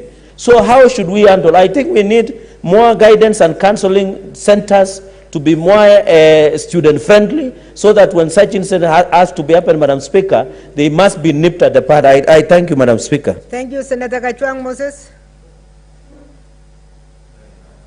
Madam Speaker, I want to start with a statement on the fires, and I wish to send my prayers and apologies to the children who are in hospital. Madam Speaker, Achebe in Things Fall Apart told us that when the mother cow is chewing grass, the calf watches. What our children are doing is a reflection of what the parents and adults are doing. When we are full of impunity, violating COVID protocols, insulting each other on public platform, our children are going to follow suit. We must also make a good example instead of every time condemning our children, and yet we did not live up to the expectations that is expected of parents. And Madam Speaker, through subsequent legislation, we have stripped our teachers of all authority. Nowadays, teachers cannot even discipline children in schools, as it was in the past. These are things that we need to look at, even as we blame the young children of running astray. On the statement on IBC, Madam Speaker, in today's world, young people can order food online. They can book tickets online. They can attend church online. They attend weddings online. They attend funerals online. They attend school online. They graduate online, Madam Speaker. Why should we be telling these people to go to their local villages, to the chief's camp, to take voters' cards, as if they are going for a COVID vaccination? Madam Speaker, I want to urge the legal committee of this House to quickly do an audit of the IBC and its readiness for the next election, because we have got a trinity of evil, Madam Speaker. We've got someone in charge of the data of this country, a data commissioner, someone in charge of transmission, someone in charge of the elections management board, and those three people were part of the discredited election that almost drove this country into an abyss. Madam Speaker, there are those who have said even if Oburu Odinga was chairman of IBC, it should not be a problem. But I want to tell you, election is a reason why Kenyans kill each other. We are not killing each other now because of curfew, but at election time, it will be brother against brother, tribe against tribe. We must get it right. And Madam Speaker, I hope these statements will call for a bigger audit of regulations, preparation, procurement, and all those things that can ensure and assure Kenyans of a free and fair election. Thank you, Senator Kithuwa Ngugi Isaac. Thank you, Madam Speaker. Madam Speaker, on the issue of fire, I think we have a great problem. It is true that I am not a parent, but I have a brother, and I have some sisters, and I've also been a student, and not yet. Thank you, Sakaja. But I want to say, Madam Speaker, I think we are dealing with the issue of hardware and not the software. I think whatever we're experiencing in our country, not only in schools, but everywhere in this country, is as a result of how we are raising our kids. Madam Speaker, I remember when I was growing up, when my dad and mom said no, it meant a no, no matter what you did. But nowadays, I think the kind of children that we are raising them in a manner to tell them that you can do anything and you can access anything and you can get anything that you want, regardless whether it is correct or not correct. Again, Madam Speaker, on the second statement about IEBC, I was affected by the 2007 post-election violence, and the main reason was how the election were conducted. That they have now agreed that secondary schools will have to break for midterm on Friday, November 19th, and resume on Tuesday, November 23rd, to deal with this unrest in schools. It's a good step, I think. Thank you, Madam Speaker. Wow, okay. Senator Inima. Thank you, Honorable Speaker. Just very quickly on the two issues. One, the issue of IEBC.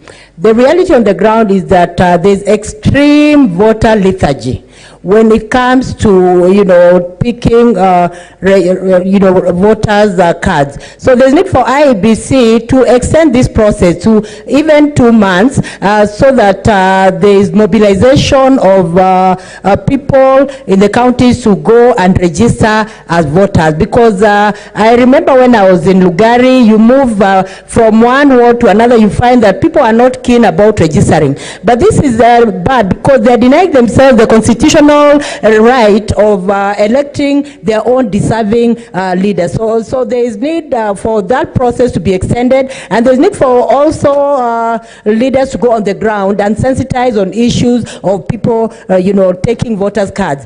Quickly on the issue of Buruburu Girls, I'm very sorry for what happened in Buruburu Girls, but just a quick one also as a teacher. I've been a teacher before, and I always insist that when it comes to discipline in students, the tripartite relationship of the students, teachers, and also parents is very important, because in some schools, Honorable Speaker, you will find students just doing things that are unthinkable, but when they go home, they talk to their parents, instead of supporting the teachers to help discipline their child, they now gang up against teachers, Honorable Speaker. And also, I want to talk about the issue of emergency doors. There's need for boarding schools to have emergency doors, just in case a fire comes out. There's need for an exit door, Honorable Speaker. And also the issue of schools is not for the government alone. It is an issue of parents, it is an issue of partners, so parents should be willing also to come in and support schools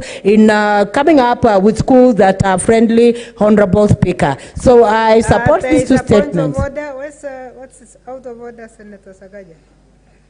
Madam Speaker. She has finished. Yeah, Madam Speaker, something very strange has just happened.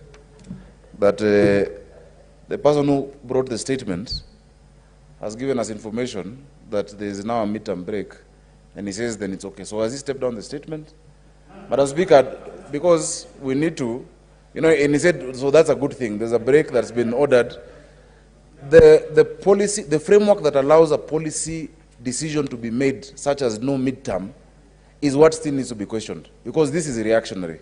That the ministry has now said there will be a break from November 19th. It's reactionary because of the unrest. So I think the Chair of Education is here, and we must implore that we must still get to the bottom of these policy decisions being made in the dark that are leading our children to take such action in the schools. Thank you, Senator Sagaja. Senator Wambua, I don't want you to touch on it because I was wondering why you are giving us breaking news from 411 newspapers. We don't know where you are getting your information. You are not the Minister of Education, and they are not communicating to you officially. So I don't want you to touch on it. Are you giving us more information, or? Thank you, Madam Speaker. Madam Speaker, the reason why I brought that matter to the attention of the Senate is twofold. One, to highlight the importance of this discussion, that in fact the ministry, following what we are debating now, is making a decision that is positive. Secondly, Madam Speaker, the issue of midterm is an issue that has been canvassed by all the senators, almost all of them, in their contribution. And I just bring you the information that matter is already being dealt with. Madam Speaker, I was just saving time for the Senate, and I think it's a good thing. I thank you, Madam Speaker. Senator Kindiki Kidure, Professor. Honorable Speaker, I want to make very brief remarks as follows. First, on the issue of the strikes and incidents around schools, it is my view, Honorable Speaker, that the curriculum that we are having is overcrowded for our children. And with the COVID-19, the situation has even become worse, because now a heavy curriculum has now had to be dealt with in the context of a backlog. And I think there is only so much that a human person can sustain. It's impossible it is impossible to raise children while subjecting them to the kind of study program that we are subjecting them at the moment. Secondly, Honorable Speaker, as a nation, we must find ways of balancing between the freedom that we so much cherish and limiting exposure of our children to social media. I know some countries in the East have gone to the extreme of very high limitations. And the other countries, and I think that's where we fall, have been very liberal when it comes to exposure to social media. Some of the bad habits that we are seeing our children espousing are direct influence from social media, Honorable Speaker. Secondly, on the issue of IBC, I want to make the following 3 comments. One, we must respect court orders, however painful.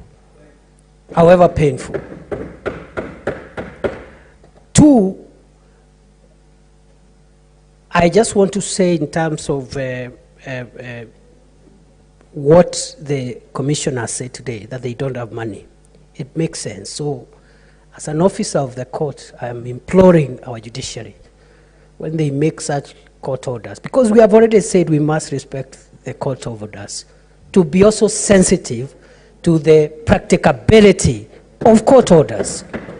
Because when you instruct and order a public institution to do something, you must ask yourself as a judge, how does that public body implement your court order?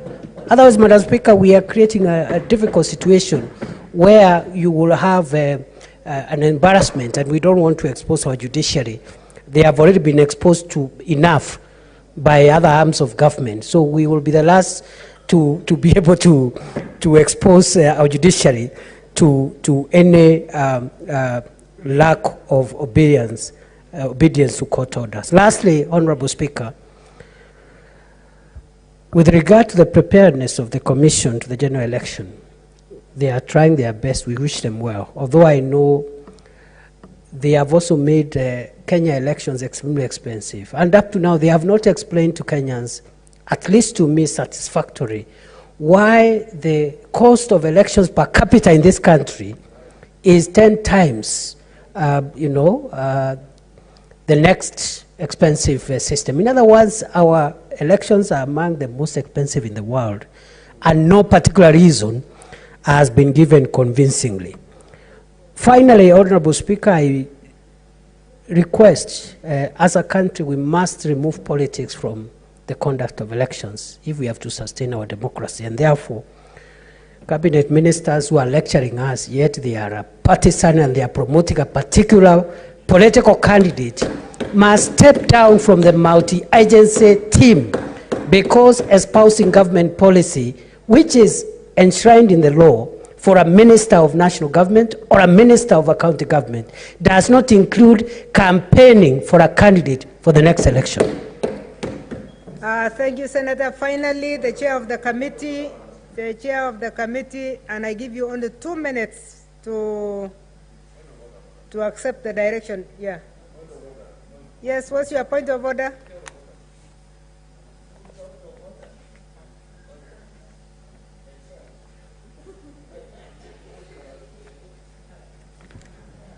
Madam Speaker, I don't know if you have noticed that one senator, who I will not mention because his constituents are listening, is applauding by clapping the table. This is an august house. Madam Speaker, there's precedence on how we applaud in this house. Well noted. By stamping our feet. This is not a market in, let me not mention the county. This is not a bar. Madam Speaker, please, can you reprimand that member and tell them how senators... Thank you, Senator. Should I mention the name? No, I'll embarrass him. But kindly, I'm shocked. I am shocked, Madam Speaker. This is the Senate of the Republic of Kenya. In the capital, you stamp your feet on the ground to express that you're congratulating or you're happy with what someone... Affirmation. Point taken, and your colleague has been corrected. Thank you, Madam Speaker. Yeah, 2 minutes only. Okay, first of all, commenting on the first statement on IPC, I want to say that IPC should give more time for the registration, and that goes with funding, that they need to source for more funding to ensure this is done, because they need to be well prepared to avoid the scenario that we witnessed in 2007 of conflicts when we had an election that was not well done. On the issue of school unrest, Madam Speaker, I want to say one of my colleagues mentioned the fact that maybe the unrest is a result of CPC, and I want to inform the House that CPC is one of the best curriculum once it has gone through the entire system, and we must look out maybe for other issues that is causing unrest. Madam Speaker, my committee is well seized of this matter, and I'm sure we'll get to the root cause of this. But then I want to say that fires are not new in this country. School fires has been there. We still remember the Bombolulu case, Carl's case of 1998, which ended up ending in a loss of 26 girls. We still also remember the 1999 Kianguli case, where we lost children as well. We also have the Nyeri case of 1999, where we lost 4 privates in the school. And so I think we need to think, otherwise maybe to look at the policy once again, and I'm sure my committee will be able to look at what is happening together with the Ministry of Education and all the stakeholders when the time comes. Thank you, Madam Speaker. Thank you, Senator. Thank you, Senators. The first statement of Senator Wambua on the upcoming elections preparedness by IBC stands committed to the Standing Committee on Justice, Legal Affairs and Human Rights, while the second one on the ongoing student unrest in secondary schools stands committed to the Standing Committee on Education. Next order. Order number 8, the Election Campaign Financing Amendment Bill, Senate Bill number 51 of 2021, first reading. A bill for an act of parliament to amend the Election Campaign Financing Act and for connected purposes.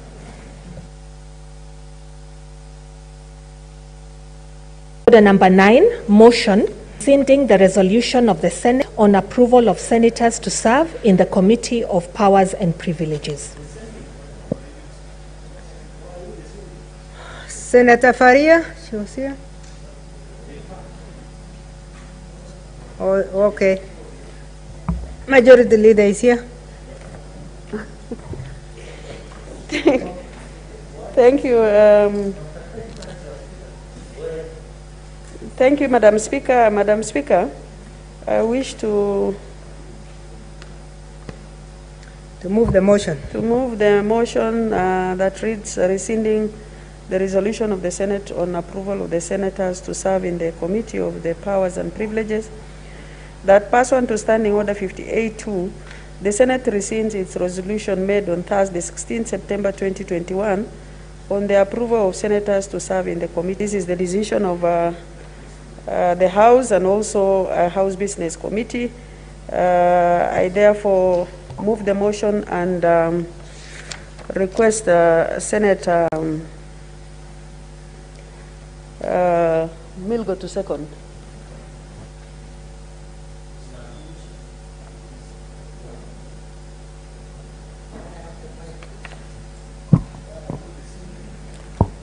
Madam Speaker, I second. Honorable Senators, I now propose the motion that pursuant to Standing Order 58-2A, the Senate rescinds its resolution made on Thursday, 16th September 2021 on the approval of senators to serve in the Committee of Powers and Privileges. Honorable Senators, I would now like to put the question. I don't see my contribution on that one. That pursuant to Standing Order 58-2A, the Senate rescinds its resolution made on Thursday, 16th September 2021 on the approval of senators to serve in the Committee of Powers and Privileges. Will as many as of that opinion say aye? Will as many as of the contrary say nay? Nay. The ayes have it. Next order. Order number 10, motion, approval of senators to serve in standing committees.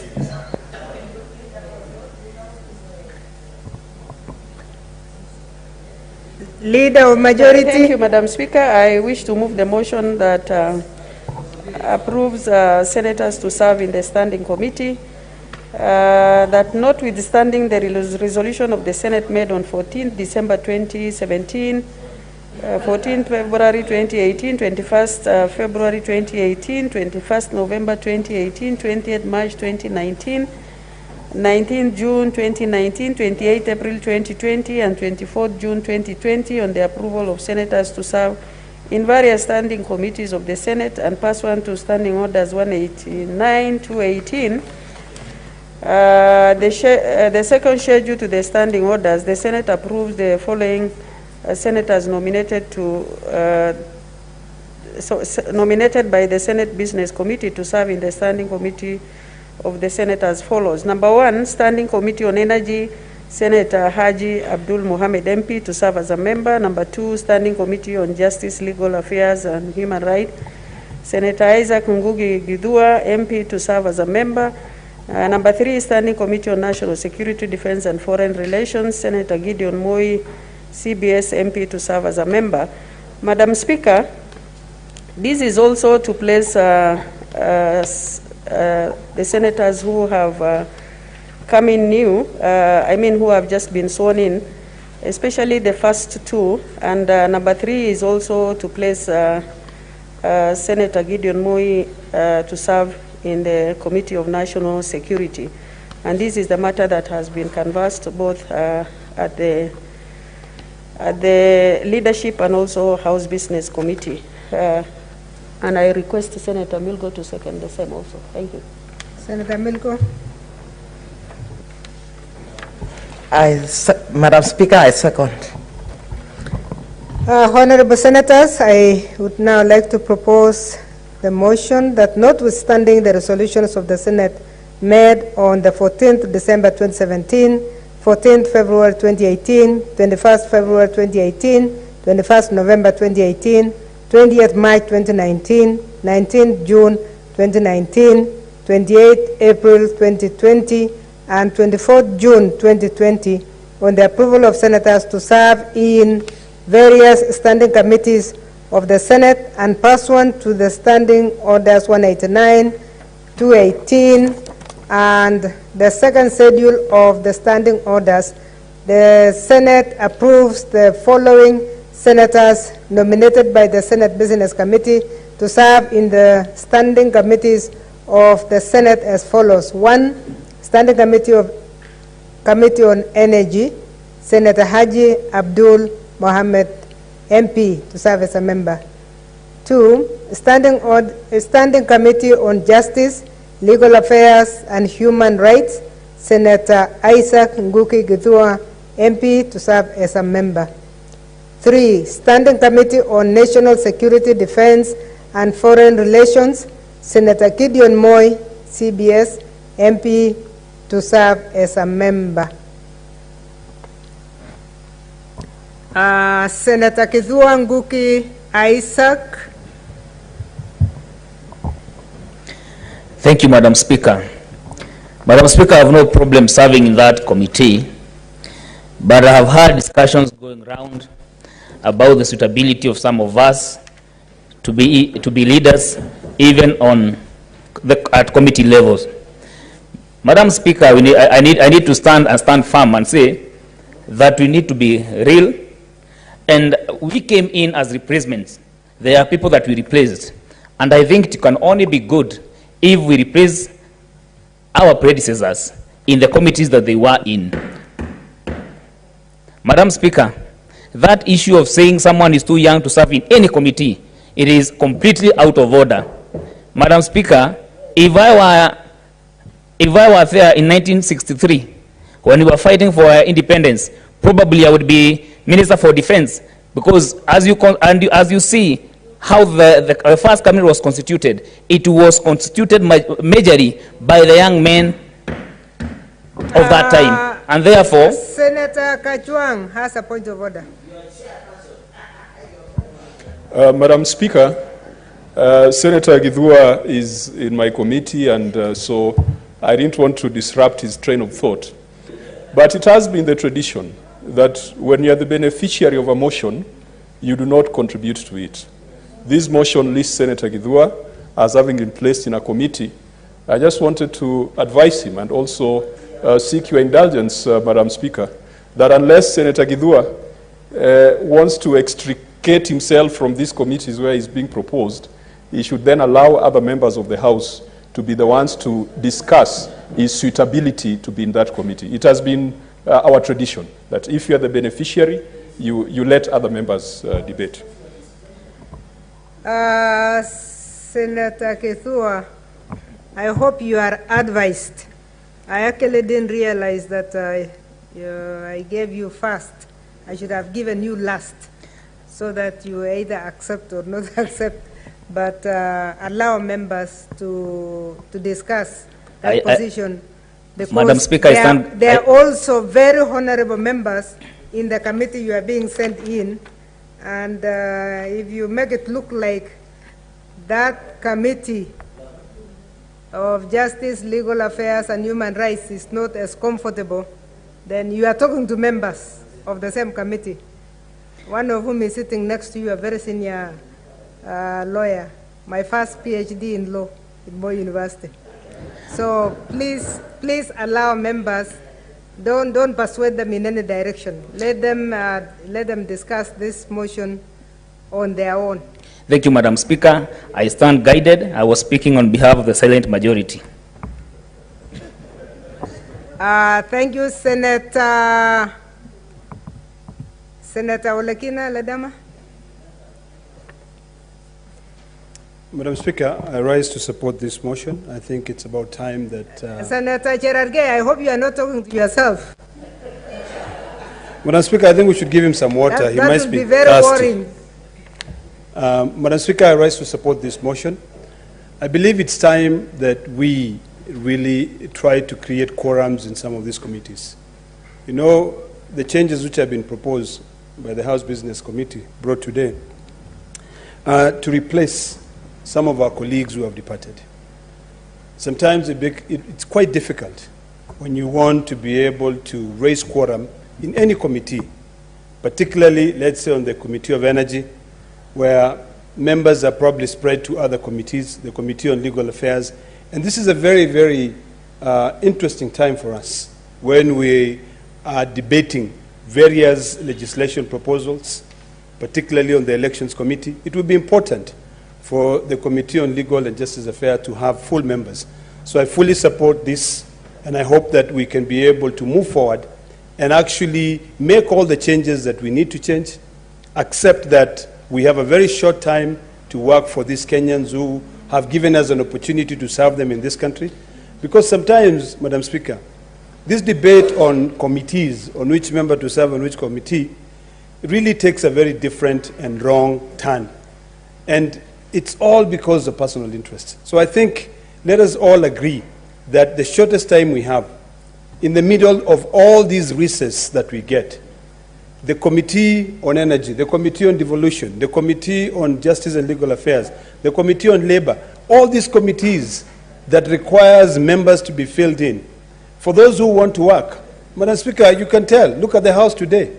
You know, I would not want to quote the standing orders because of the hybrid system, but in ordinary circumstances, we would not even be sitting here because we don't have enough members sitting here. So whenever we get such a motion, I want to persuade my colleagues that we should all support so that we can be able to continue doing our job. Committees in Parliament, we do our job both in plenary and in committees. So, Madam Speaker, I support. Thank you, Senator. Senator Gerard Gay, Samson Gibrotich. Madam Speaker, I oppose this motion on various reasons. One, you gave us a break like 2-3 weeks ago. We did a Kamkunji. We agreed on draft of reasoning, and the meeting of Kamkunji was chaired by the minority and majority leader. There was supposed to be an overhaul and changes that were done, Madam Speaker, in all committees. But leadership, in its dishonesty, has decided to bring what we call piecemeal changes to fit their own interests, Madam Speaker. I think we need to be honest. Then why did we interrupt the session of the House to make a resolution that would not assist in ensuring efficiency and effectiveness of the House? And I forgive Senator Ledamo Lekina, Madam Speaker, because at that time he was not around. But if you check the answer and the one we did on Kamkunji, Madam Speaker, we agreed. And they are even on the issue of National Security Committee. There are some members that were mentioned on issues of Laikipia, that they shouldn't serve in some of those sensitive security committee, Madam Speaker. So I think, to be honest to Kenyans, we cannot put some members who have been mentioned adversely in some of the issues that is happening around the country, Madam Speaker, to be members of those committees. It will mean that the committee itself, Madam Speaker. There is a point of order from Senator Dulo. Madam Speaker, Senator Cherargei has really mentioned a member of this House who has been mentioned in a security report, and he has been put in security committee. And I think it is important that he should give evidence, because he is completely out of order, when I know very well there is no report tabled here that has implicated any member of this House. I thank you. Thank you, Senators. But you know, it is not the Senator to say that somebody is completely out of order.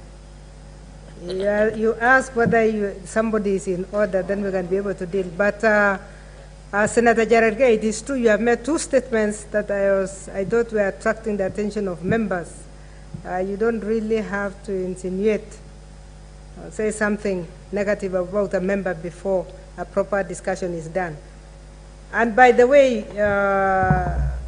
before you forgive Senator Ledama, remember there are members in this House who don't have committees. Remember there are committees in this House that have not had quorum. So those are realities that we must all be aware of, even as we move forward. So can you have your last minute? Madam Speaker, what I was trying to do is just being honest, because, Madam Speaker, I think the Devolution Committee, Madam Speaker, had been populated properly, and we didn't pass. And another I think point Senator of order Kajwang, from Senator Faria. Secondly, Madam Speaker. Another point of order from Senator Faria. Madam Speaker, he is affirming what he had said. So I think without substantive motion to discuss a member, the way Senator Cherargei is insinuating is not right. And he has done it again after even he talked. You try to make things better. Thank you, Madam Speaker. Thank you. Senator Gerard Gay, the only way you can confirm the truth is with evidence. That is all. That is what's required. And you are a lawyer. So please, let's stick to the debate of whether these members can join these committees or not. Madam Speaker, I oppose, let me put it across. Somebody has said that some committees are not well populated. I remember there was a motion that was brought, and Senator Kajwang. There is another point of order from Senator Devolution Committee. Oh. Madam Speaker, I think we have made very clear intervention here. Can Senator Cherargei provide evidence or withdraw a statement that he has made on the floor of this House that there is a member who has been implicated in a security of Laikipia? Senator Gerard Gay, are you ready to come and substantiate, or you withdraw?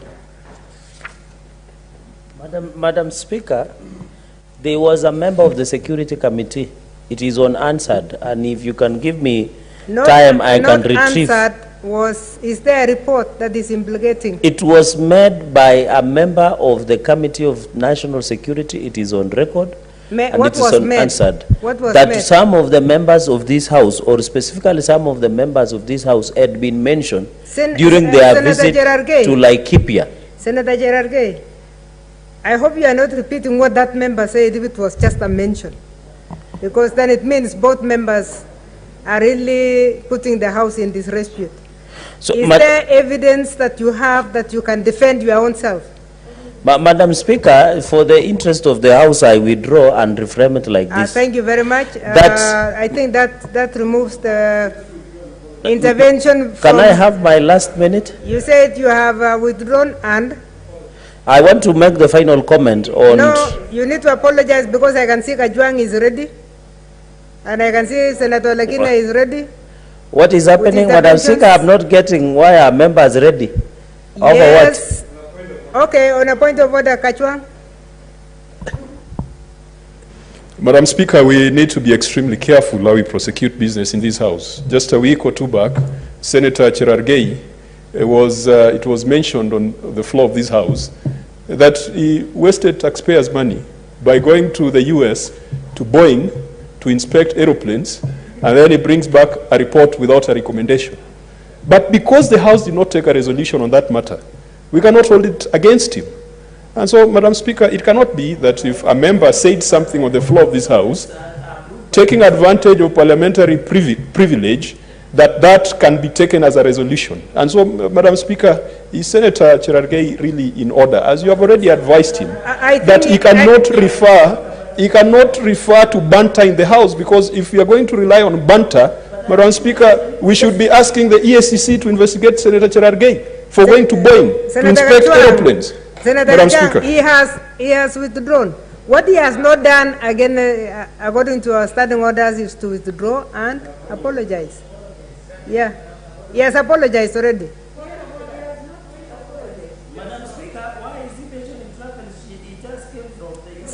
Senator Gerard Gay, let's not go there. Madam Speaker, let's not go there. You know, Madam Speaker, it will be unfair for this to go on record. All foreign travels are approved by your office. Exactly. Does it mean Senator Kajwang, who just come back from the US using taxpayers' money, and yet he's here to table and report, mean that he's casting aspersion to your office by approving his trip to the US? Why is he bringing political gossip before the House? Senator Gerard Gay. Does he cast aspersions to your office? Because all travels, both local and international, are approved by your office. Does it mean you don't have capacity to approve some of the trips? Senator Gerard I think that Senator Kajwang must apologize and withdraw, Madam Speaker. Order, Senator He Gerard must Gay. apologize and withdraw. Order, Senator Gerard Gay. Don't take us away from the point. You have withdrawn. Yes. Can you apologize so we can move? Because we have only 3 minutes to finish this. Which part? Madam Speaker, I apologize to leadership. But I want to say I withdraw that part and apologize and say that in conclusion, Madam Speaker. Thank you, yeah. That let us avoid dishonest. I have said we had a Kamkunji here. There were many resolutions that were made.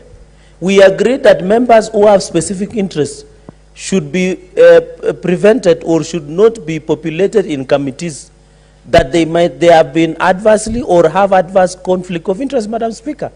And my question is simple. Why is the leadership of this House, anyway, they are always absent, why is it their interests, Madam Speaker? Senator Gerard Can I Gay. finish?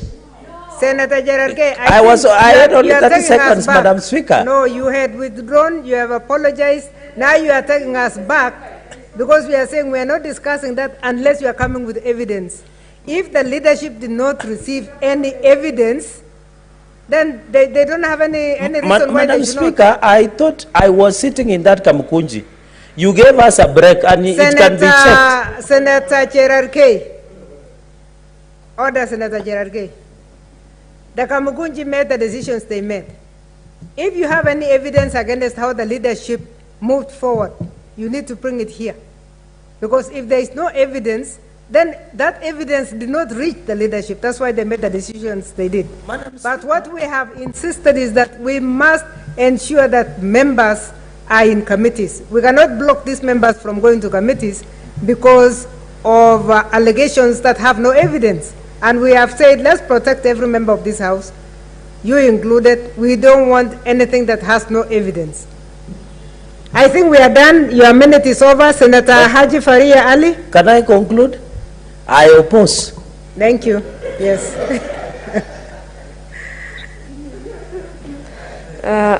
Thank you, Madam Speaker.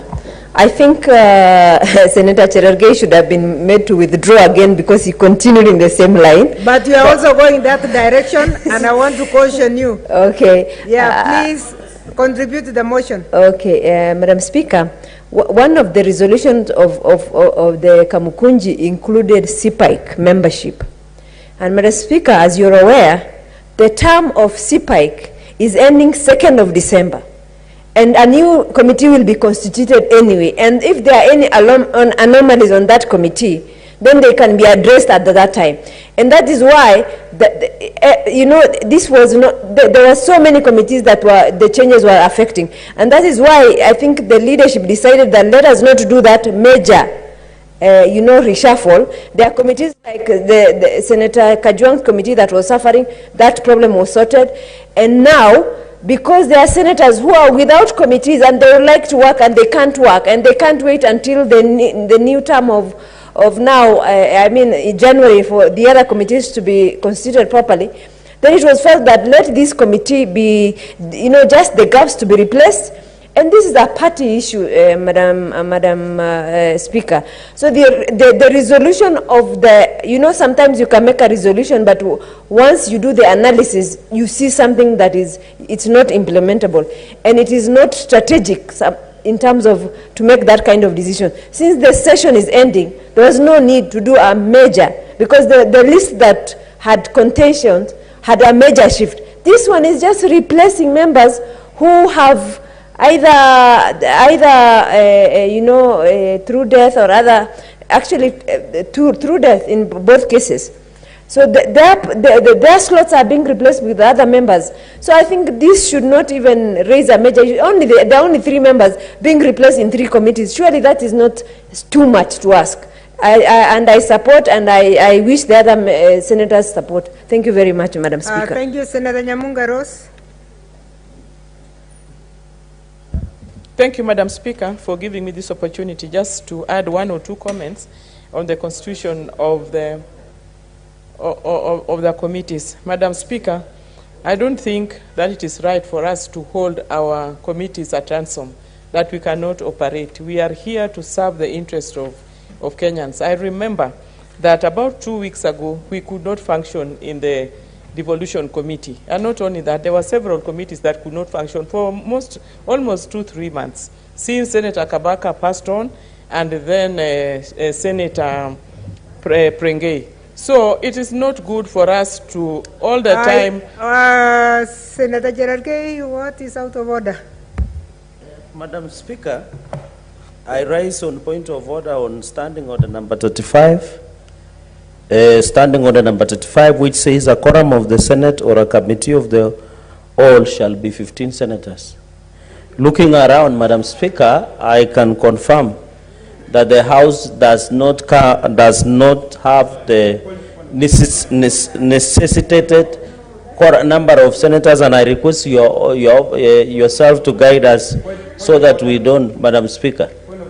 We have a good number online, but you are going to only push us to start counting people online and on. So I request, yes, Madam Speaker, that they be counted. Yes, we shall count members. Those online, please continue to be online. Thank you, Madam Speaker. Yeah. I think that's a lot of interruption. I was saying that the Committee of Devolution could not function for the last 3 months because of the numbers. And we are also approaching a critical time. Let me respond so that you continue. We have 5 online and we have 11 here, so we are good. Thank you.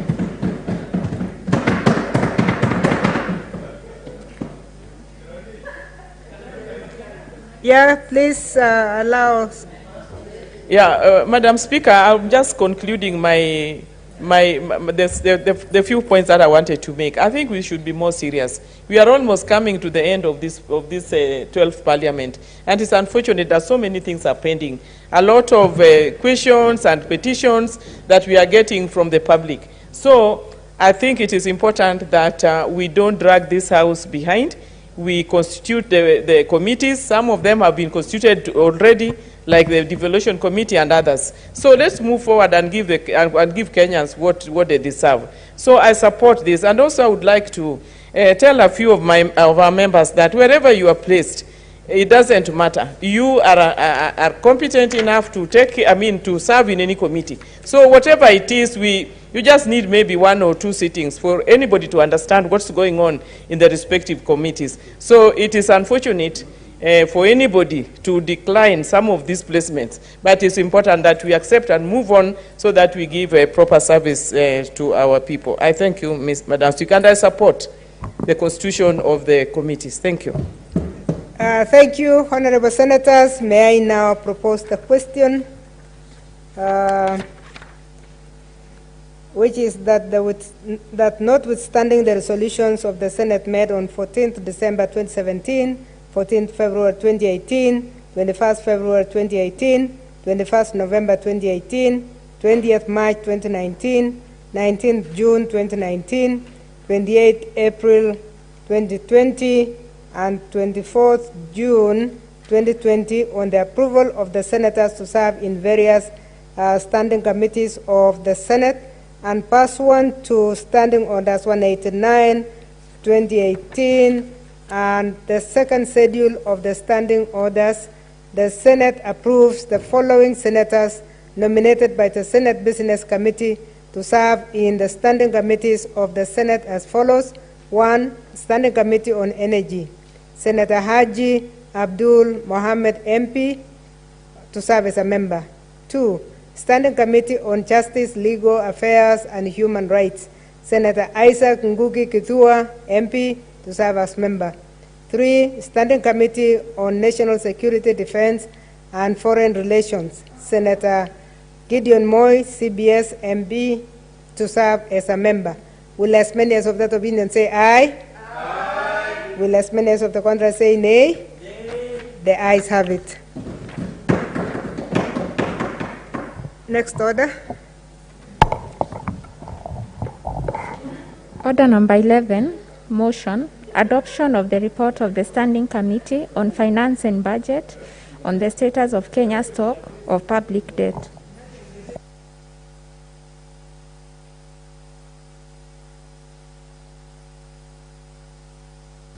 Okay, we are resuming debate, and Senator Gerarga, you had 2 minutes remaining.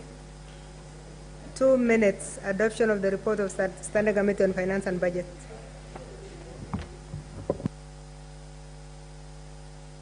Madam Speaker, I want to support the report by the Committee of Finance and Budget and say that as a country, we must go look into the future of sustainable public debt. I think as a parliament, we had said that we must look at the debt register of this republic, Madam Speaker. We agree that as at the moment, the information we have is 7.7 trillion public debt. And I want to say, when the time comes from the Ministry of Treasury wanting to raise the public debt ceiling, I did oppose when they raised to 7 trillion. Madam Speaker, if they intend to raise to 12 trillion, Madam Speaker, personally, I will still oppose the raising of a public debt, Madam Speaker, ceiling. Because as a country, we must have a sustainable debt. We have already said the expensive loans that the country has borrowed. The economy is not doing very well, Madam Speaker, especially post-COVID era and during COVID, Madam Speaker. So I want to ask the Committee of Finance and Budget. We have seen the recommendations that they have given in their report, Madam Speaker. Madam Speaker, and say that we must look at, because having a budget of around 3 trillion, Madam Speaker, yet a half of it can be raised through revenue, Madam Speaker, yet a half, almost 3/4 of the national revenue is being paid to expensive loans, Madam Speaker.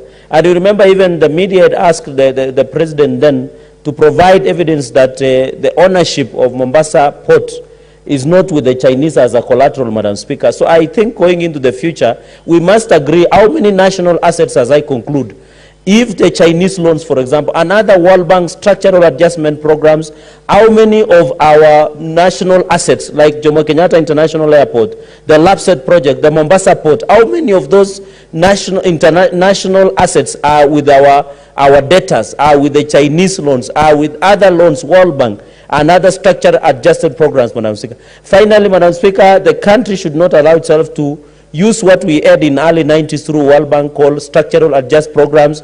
We have seen now the expensive fuel because of the debts that we have, Madam Speaker, and I know the change in the speakership, my neighbor Senator Rose Nyamunga. Madam Speaker, I think as a country we must agree that if we do not agree on the management of the public debt, life will continue being expensive, the poverty levels will go up, and I think, Madam Speaker, we need to borrow from the first world countries.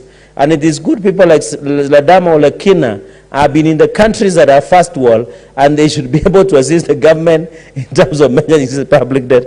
I thank you, Madam Speaker.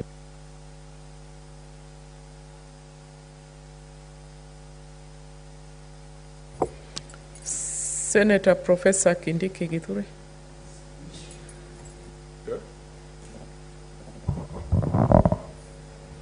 Honorable Speaker, I almost asked whether it was in order for Senator Cheregai to refer to the Speaker as his neighbor, but since he has finished, I will leave it to lie.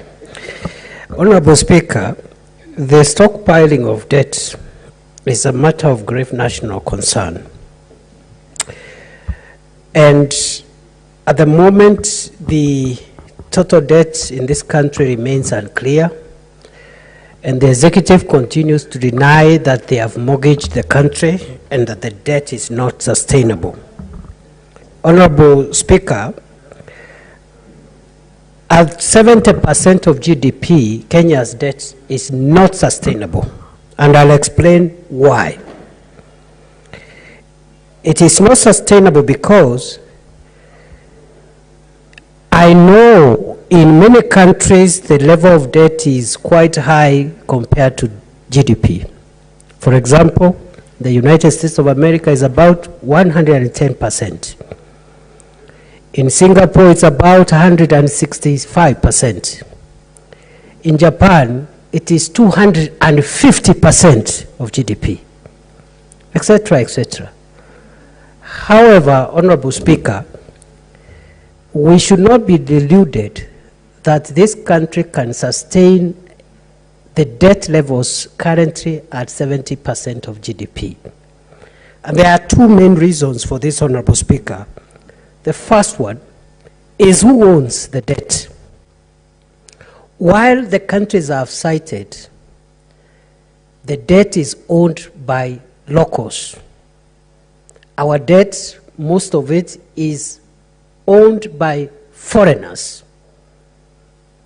In terms of foreign nations, and also, while in these countries most of those debts have concessionary or minimal interest or nominal interest rates, our debts, much of our debt portfolio is not only owned by foreigners, but is at commercial as opposed to concessionary interest rates. So, for example, in Japan, 95% of the debt of that country is owned by Japanese, either Japanese companies or wealthy, high net worth individuals, mainly elderly people who are not in a hurry to keep on investing here and there, and who do not want a risk-averse investment. So they are not going to demand for, they are not going to call the debt anytime soon, because most of that debt is owned by Japanese families in perpetuity. But in this country, on the contrary, most of the debt is owned by foreign nationals and foreign corporations, as I have said, and the interest rates are exorbitant. Honorable Speaker, the second reason why our debt is not sustainable is because of the question, what backs or what collateral is used against the debt in question? in the US, in Japan, Singapore, etc., the debt is almost entirely owned by the equivalent of the central bank. For example, 93% of the Japanese debt is owned by the Bank of Japan. And being as such, it is unlikely that the Bank of Japan can auction the assets of Japan, or the Reserve Bank in America cannot auction the state, because this is the state institution, is the state treasury. And therefore, one of the reasons why that debt in those countries will be sustainable, even if it is very high compared to the GDP, is because it is owned by the national treasury. And because it is owned by the national treasury, it is easy for the national treasury to even write it off by mere paper accounting.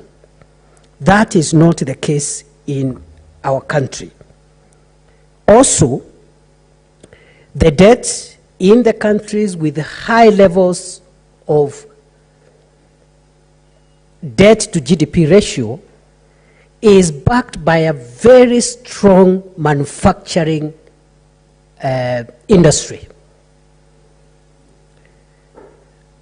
The example I've been given of Japan, for example, suffice that Japan is the biggest creditor on earth. It has assets of over $3 trillion US in form of foreign currency and in form of foreign investments abroad. One may ask, Honorable Speaker, what does this country manufacture and what foreign reserves or foreign investments does this country hold?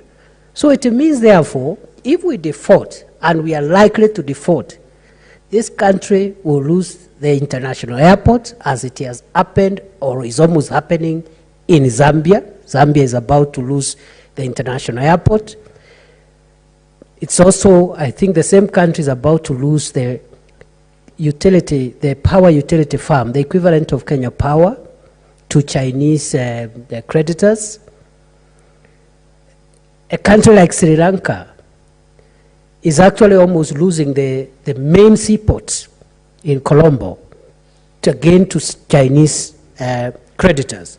So, Honorable Speaker, those who continue to delude us that our debt levels are sustainable must be condemned in the highest terms possible. And I want to end my remarks by saying the following statement: that those who are in one way or another responsible for bankrupting Kenya and placing our country into a course of irredeemable debt will pay dearly in life or in death. Honorable Speaker, I support the recommendations of the committee. Thank you, Senator. Senator Kajwang Moses Otieno, Senator for Homa Bay. Madam Speaker, I rise to support the report of the Finance Committee on Kenya's public debt stock. Madam Speaker, this House had requested the Committee on Finance to inquire on the status of public stock of debt in Kenya and its implication on Kenya's development agenda. And so what the committee has given us is a risk assessment report that is meant to keep the House at par with information from key stakeholders in relation to sustainability of public financial resources available to finance both national and county governments. And Madam Speaker, I know there are those who might think that the subject of public debt should be a preserve of the National Assembly. But as long as issues of public debt affect the revenue that is shareable between the national and county governments, it becomes the business of Senate, it becomes the interest of all citizens in this republic. The Finance Committee on page 7 of the report has made several recommendations, has made 5 recommendations. But these recommendations are to ask the National Treasury to submit certain pieces of legislation and certain reports to Parliament. within 6 months and within 28 days to provide a status report on restructuring of public debt. Madam Speaker, when you look at the mandate that this House gave the Finance Committee and the recommendations that they've made, I think they did a good job, but came up with lazy proposals. The committee had been tasked not just to give deadlines to Treasury, the committee was tasked to inquire on the implication of debt on Kenya's development agenda. And Madam Speaker, that was a subject that could produce volumes of books. It was not just a matter of describing the debt ceiling, a matter of describing where we sit today, a matter of describing and transcribing what the various stakeholders said. We would have expected that the Finance Committee would have dug deep and would have told us the implication of debt on Kenya's development agenda. Nonetheless, Madam Speaker, this report makes for good reading because we've got submissions from various stakeholders. Unfortunately, many of the stakeholders are government entities and agencies that are quite involved in the discussions, negotiation, and management of public debt. And so you do not expect that they are going to tell you that the decisions they've made are unsustainable and are not viable. Madam Speaker, how I would have appreciated if the Finance Committee would have talked to civil society and other groups, policy institutes and think tanks that have been looking into this matter.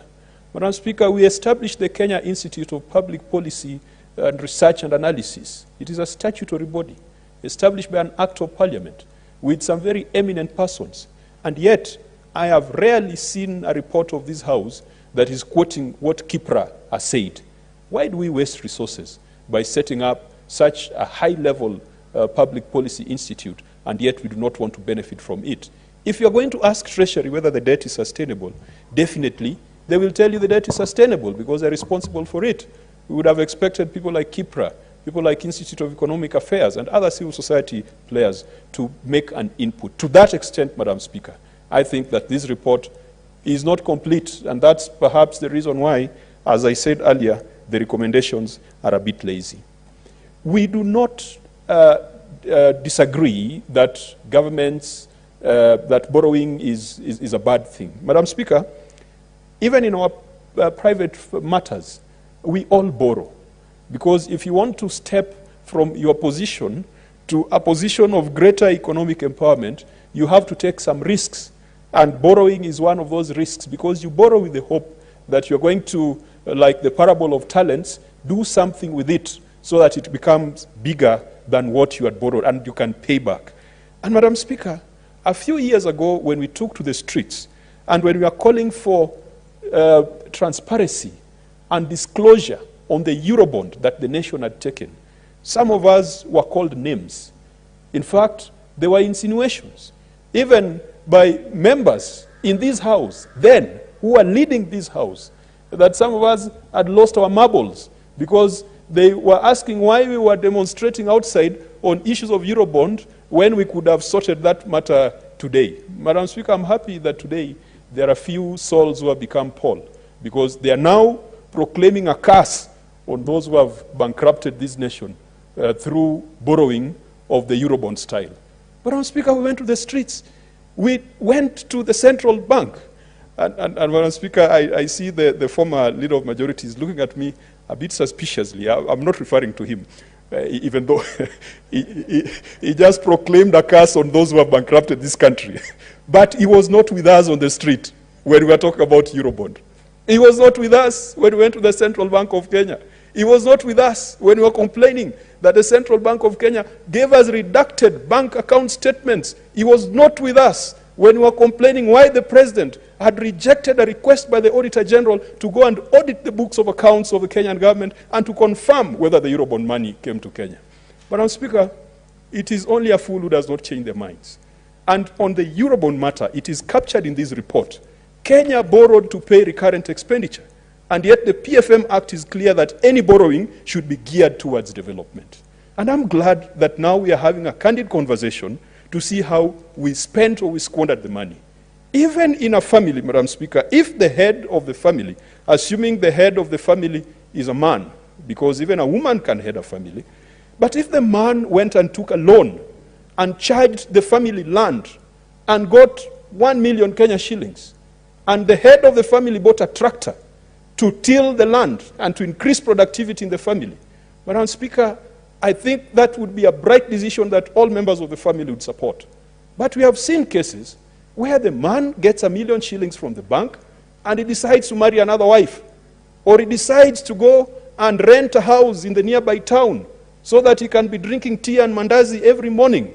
And Madam Speaker, those adventures, they rarely go beyond 6 months, because 1 million shillings, if you decided to consume it, if you decided to spend it with the girls you find in towns, and if you decided to be doing tea and chapatis in towns and drinking whiskeys in the evening, 1 million shillings will not be there in 6 months.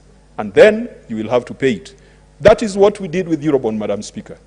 We acted like an irresponsible father who took a loan so that you could get money to treat your mistresses and to do your funny things in the night. If we would have spent that money on Galana Kulalo, today we would not be talking of food insecurity. If we would have spent that money on housing, today we would not be talking of the crisis that this country faces as far as housing is concerned. That is where the rain started beating us. Madam Speaker, the deficits that we have in our budget are deficits that are avoidable. There is no point of coming up with budgets that are not balanced when we know that if you dealt with wastage, and if you dealt with corruption, and if you dealt with tax avoidance and tax evasion, that deficit would not be there. There are countries that have got a very disciplined approach to their budget. And they've taken, and for some of them it's a constitutional position, that this country shall never have a budget deficit, that we must always strive at a balanced budget, which means that your expenditure and your revenue streams must match. But this country, we take pride in the size of our budget. We are happy that we got a 3 trillion budget, and we are laughing at our neighbors, Uganda, Tanzania, and Rwanda, saying that your budgets are small. It's like 2 boys out in the field passing urine, comparing the sizes of their abilities. Having a 3 trillion budget, Madam Speaker, should only give us confidence if we have an equivalent revenue stream. But consistent budget deficits makes us borrow, and makes us borrow in ways that are not sustainable. Madam Speaker, the next government must deal with the issue of tax avoidance and tax evasion. It is time for us to review our tax code and make sure that taxation targets those people who have the ability and those people who are making profits out of this economy, and not those people who are suffering, like those paraffin users and petrol users and border riders. Unfortunately, Madam Speaker, we have always wanted to lump taxes on the most vulnerable. We have always wanted to lump taxes on the majority, thinking that the more people who pay tax, the more tax revenues we shall get. We don't realize what other countries are doing, that we need to look at our high net worth individuals without making the cost of business too high, but there are people who, through transfer pricing, through tax evasion, through tax avoidance, through creativity in accounting, are not paying the taxes that they are supposed to pay. And yet a border rider, a matatu conductor, matatu driver, at every point when that matatu is ignited, there is money that goes to the government in forms of petroleum taxes. We must make sure that our tax code and our tax regime is revolutionized, Madam Speaker, so that it does not favor the rich at the expense of the poor, to ensure that everyone carries a proportionate burden of tax in this country. And that can only be done through a radical review of our tax code. Madam Speaker, we must also audit our tax agencies and tax bodies.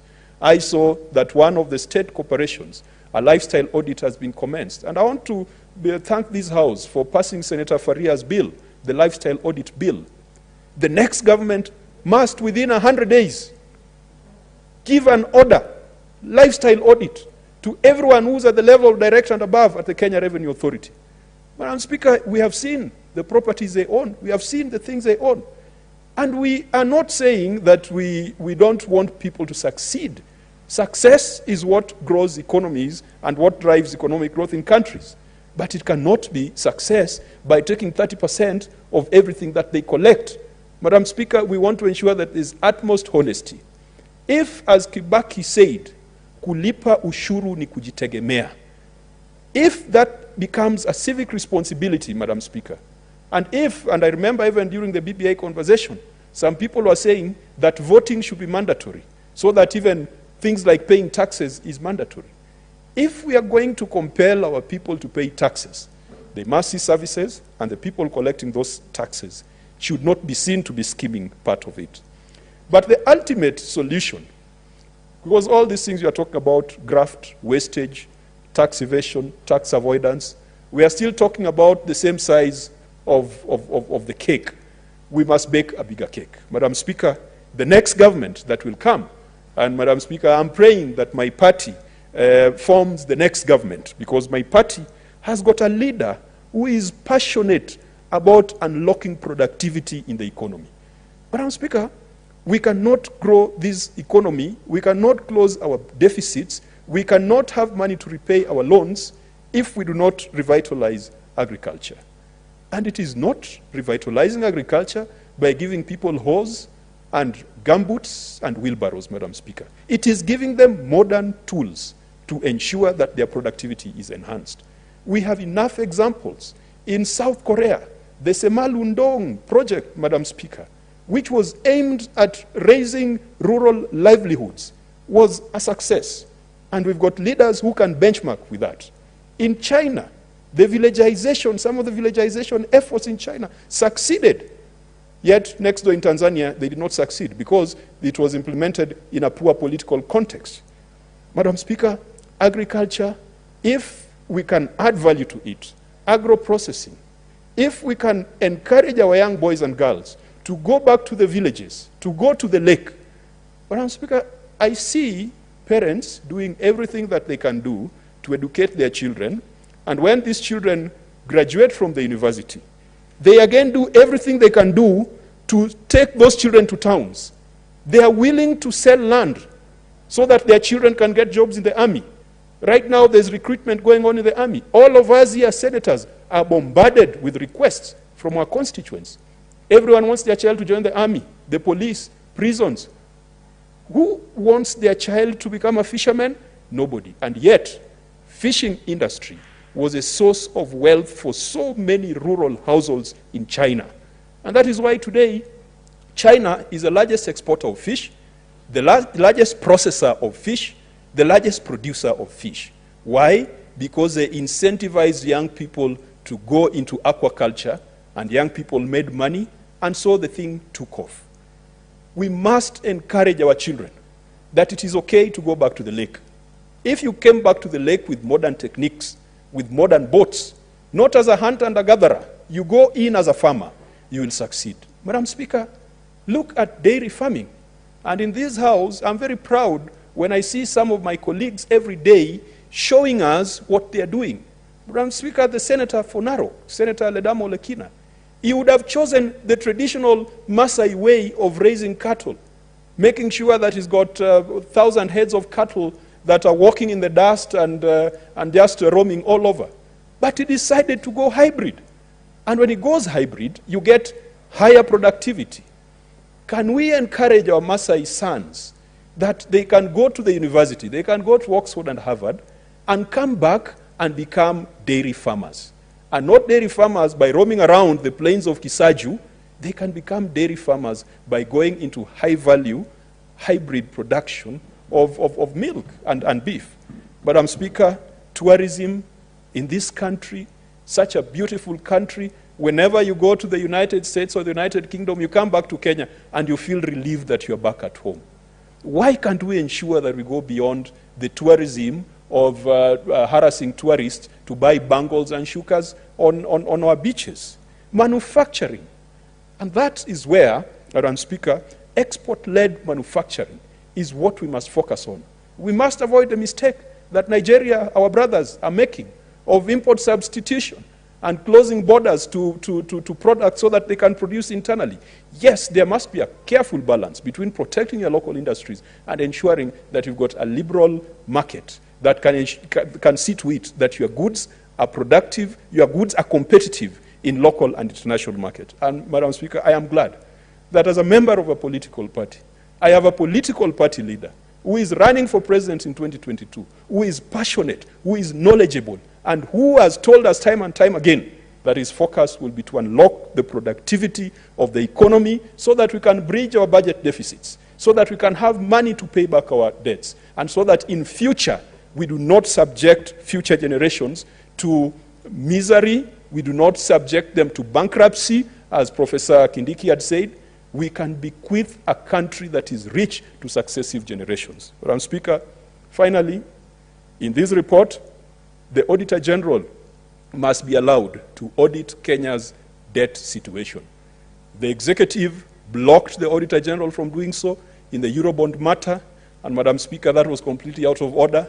I do hope that the Auditor General will be given the independence and the strength and the power and the teeth to ensure that they give Parliament a report in a timely manner on the sustainability and the transparency of the debt that we have. And the Institute of Public Policy Research and Analysis, wherever they are, a constitutional body, if they have problems of funding, they should come to Parliament and tell us they have a problem. Because this is supposed to be the think tank. When the current government got rid of the National Economic and Social Council, then they killed Kipra. Who then is there to advise the government? It is unfortunate that sometimes the government is taking instructions and advice from bloggers and online contributors. Madam Speaker, we need to bring back these bodies. We need to strengthen Kipra. We need to strengthen the National Economic and Social Council. We need to bring technocrats into thinking. We don't just want Machiavellis running government, because as it is now, our ministers have become Machiavellis. They're just looking for the best way of outwitting those people that they don't like. Their focus should not be on competitive politics. Their focus should be on unlocking productivity. And Madam Speaker, that is the ultimate solution to the debt problem that we have in this country. Madam Speaker, even though I said that the recommendations are lazy, but this is a good starting point for a conversation in the Senate. I do hope within the 6 months that the committee has recommended, we are going to get a report back in the House. I support. Thank you, Senator. Senator Haji Faria Ali.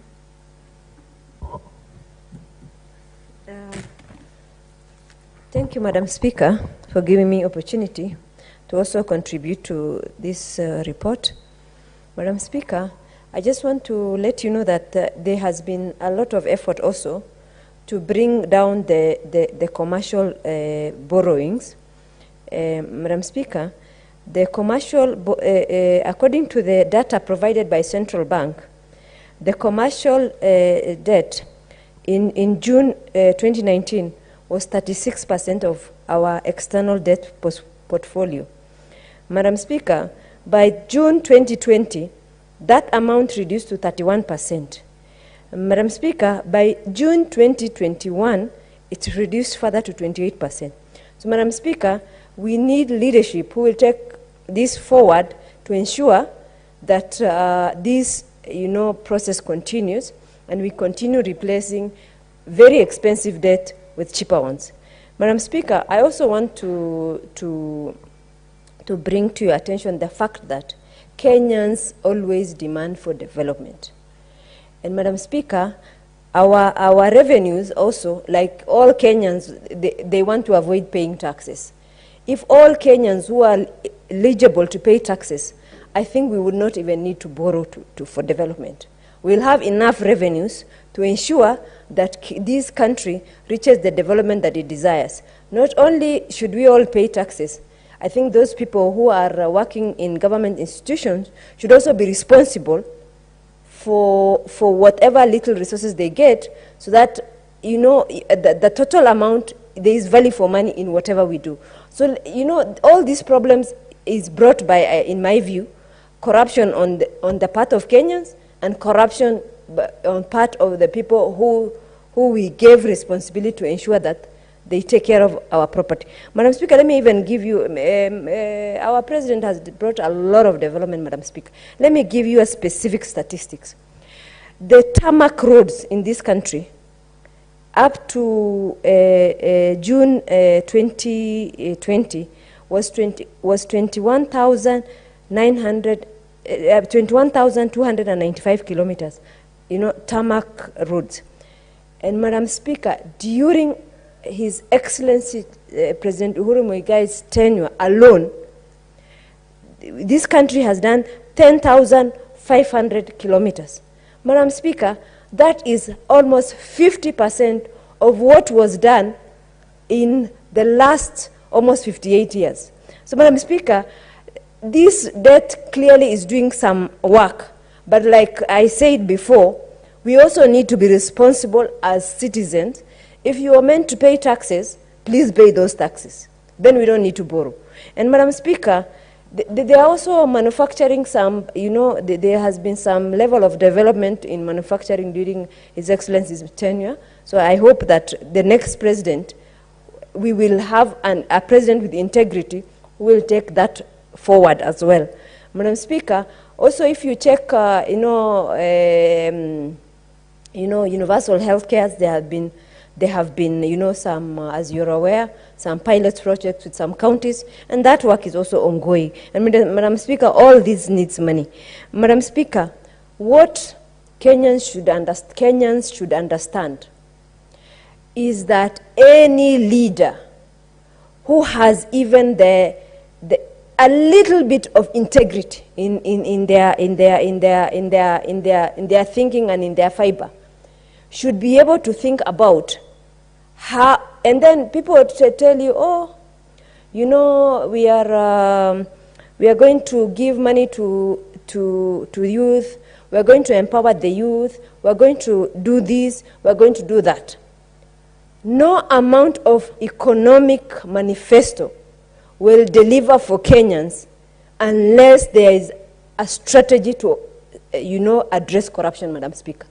So, Madam Speaker, I urge Kenyans, at whatever level you are, that when you are electing a leader, whether you are electing an MCA, because you need that MCA to ensure that they put the governor to task.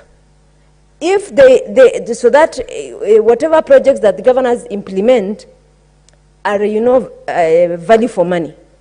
If that MCA has no integrity, it has its own implication. What that will mean is that they will put some money, the governor will just bribe them, and they will pass whatever budget, regardless of whether it will address poverty, it will address a lot of issues that Kenyans are facing right now. That's MCA. Let's go to the next level, an MP. Madam Speaker, currently MPs control 140 million shillings.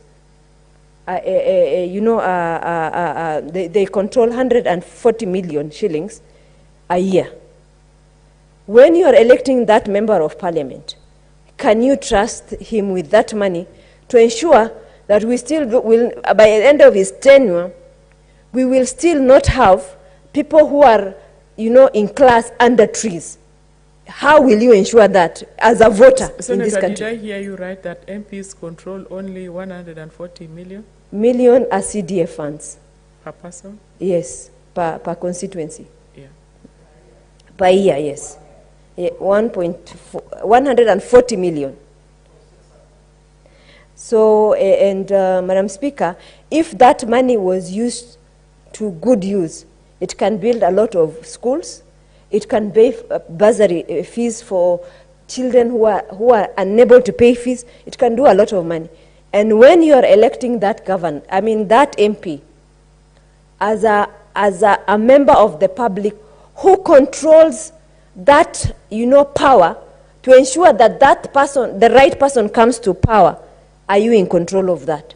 Are you the existing ones, the current MP? When they ask you to come and vote for them, will you ask them what they have done with that money that they were given? Okay, let's come to let's say the governors. The same question. The governors also control a lot of resources. Senator Wetangula has been known to say, every year we elect 47 citizens of this country. But by the end of those 5 years, we have 47 millionaires. I don't think Kenyans, when they were voting for the Constitution, to ensure that 47 millionaires leave, their offices. What they had in mind is that there will be more tarmac roads,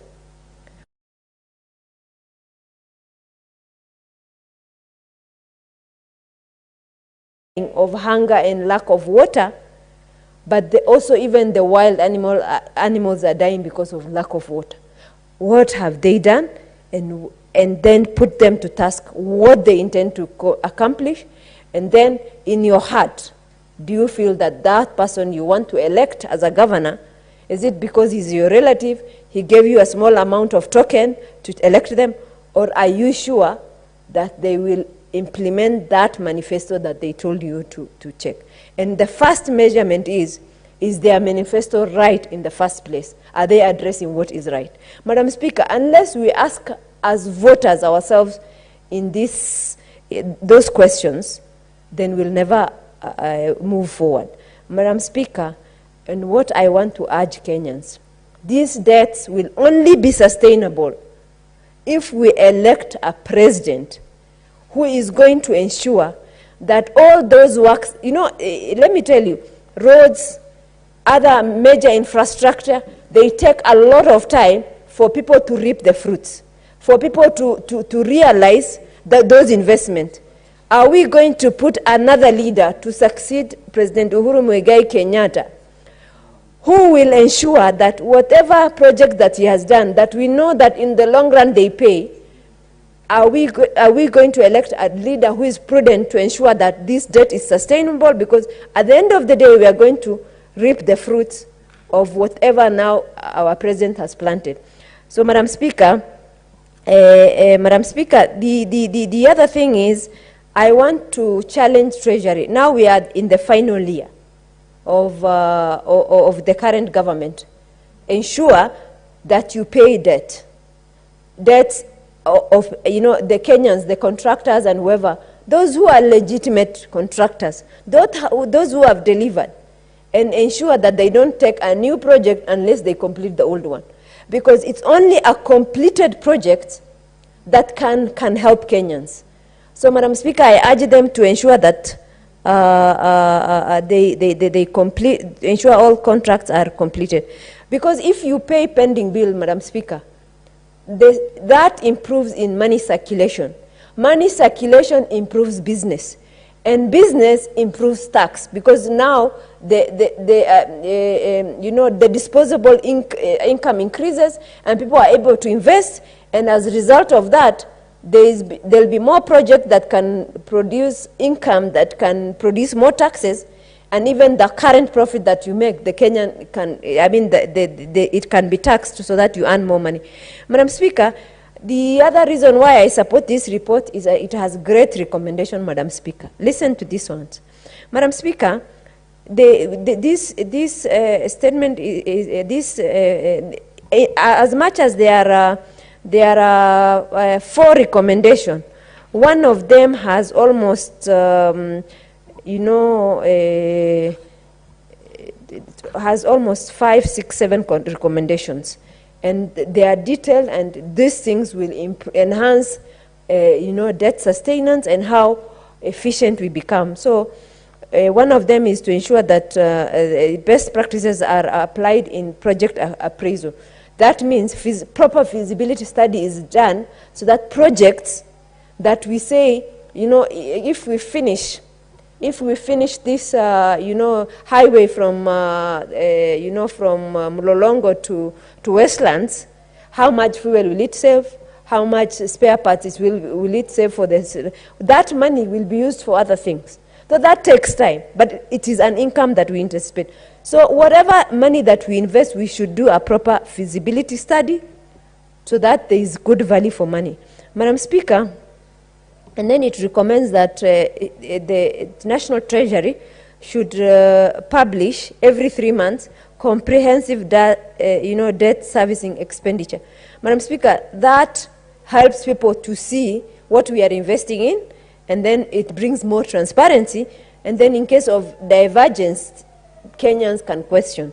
Madam Speaker, the report also recommends that National Treasury should undertake should desist from undertaking projects or entering into a loan agreement that lead to payment of commitment fees, which then means we save more money now to pay debt or to implement into more projects.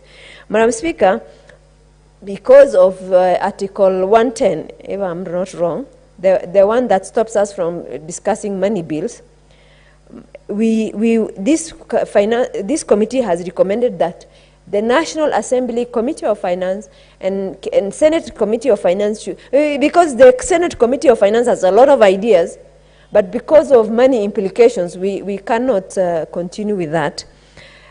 With those good ideas that we have. So if we come together, then we give them our great ideas, and because they have the powers, they can now bring good legislation that now helps in terms of moving forward. And then our committee also has recommended to audit Office of the Auditor General to do an audit of what has been invested. Because, sometimes we say, oh, money has not been spent wisely, this, that. But I think if a proper audit and value for money audit is done, I think Kenyans will understand more what has happened.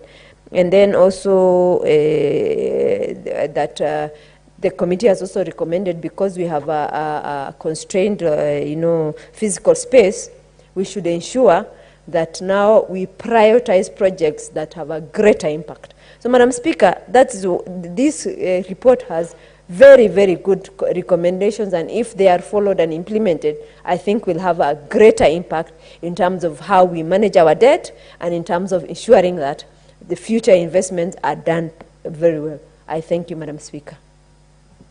Thank you, Senator Faria. Finally, Senator Olekina Ledama.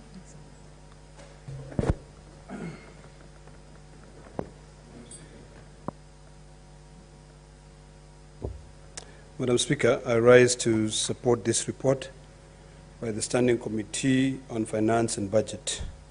Madam Speaker, the report is good because it allows us to be able to examine further what it is that we are doing wrong. Madam Speaker, Winston Churchill once said, and I'll summarize it, that you can never tax a country to posterity. The more you tax that country, in fact, if I read the quote, you'll allow me to read, is that he contend that for a nation to try and tax itself into prosperity is like a man standing in a bucket and trying to lift himself up by the handle. Madam Speaker, what has been happening in this country is that, and it was clearly demonstrated through the submissions of the Commission of Revenue Allocation to the Standing Committee on Finance and Budget, that this Parliament is the one that deals with the budgetary allocation. We are the ones who have been failing in our job, because when you look at the observations by the committee observed that there's a lot of money that we've borrowed that we've not even been able to disperse that money to be able to pay what we borrowed to finance. This is what is leading to more taxation, because whether or not you disperse the money that you've borrowed or you keep it in a bank, you will still are required to service that loan. Madam Speaker, when I look at the executive summary of the report, this one thing really bothers me. The first point, it talks about, of course, having a law that protects and stipulates how Treasury should be able to borrow. But when I hear that as of June 2021, the Kenyan stock debt amounted to 7.71 trillion, and then further, that there is an additional undisbursed loans commitment amounting to 1.31 trillion shillings. This brings it a whole total of about 9.02 trillion shillings debt. We have 1.1 trillion that we've not been able to disperse. Why are we trying to live outside our means, Madam Speaker? We should always try, and this House should always try to advise Treasury to borrow within our means. Because the more we borrow money and we just keep it in a bank somewhere, that lender will not wait for you and say, we'll keep this money, will not charge you interest. They will start charging you interest the moment you borrow that money. Madam Speaker, the recommendation, just like Senator Kajuang has said, are very shallow.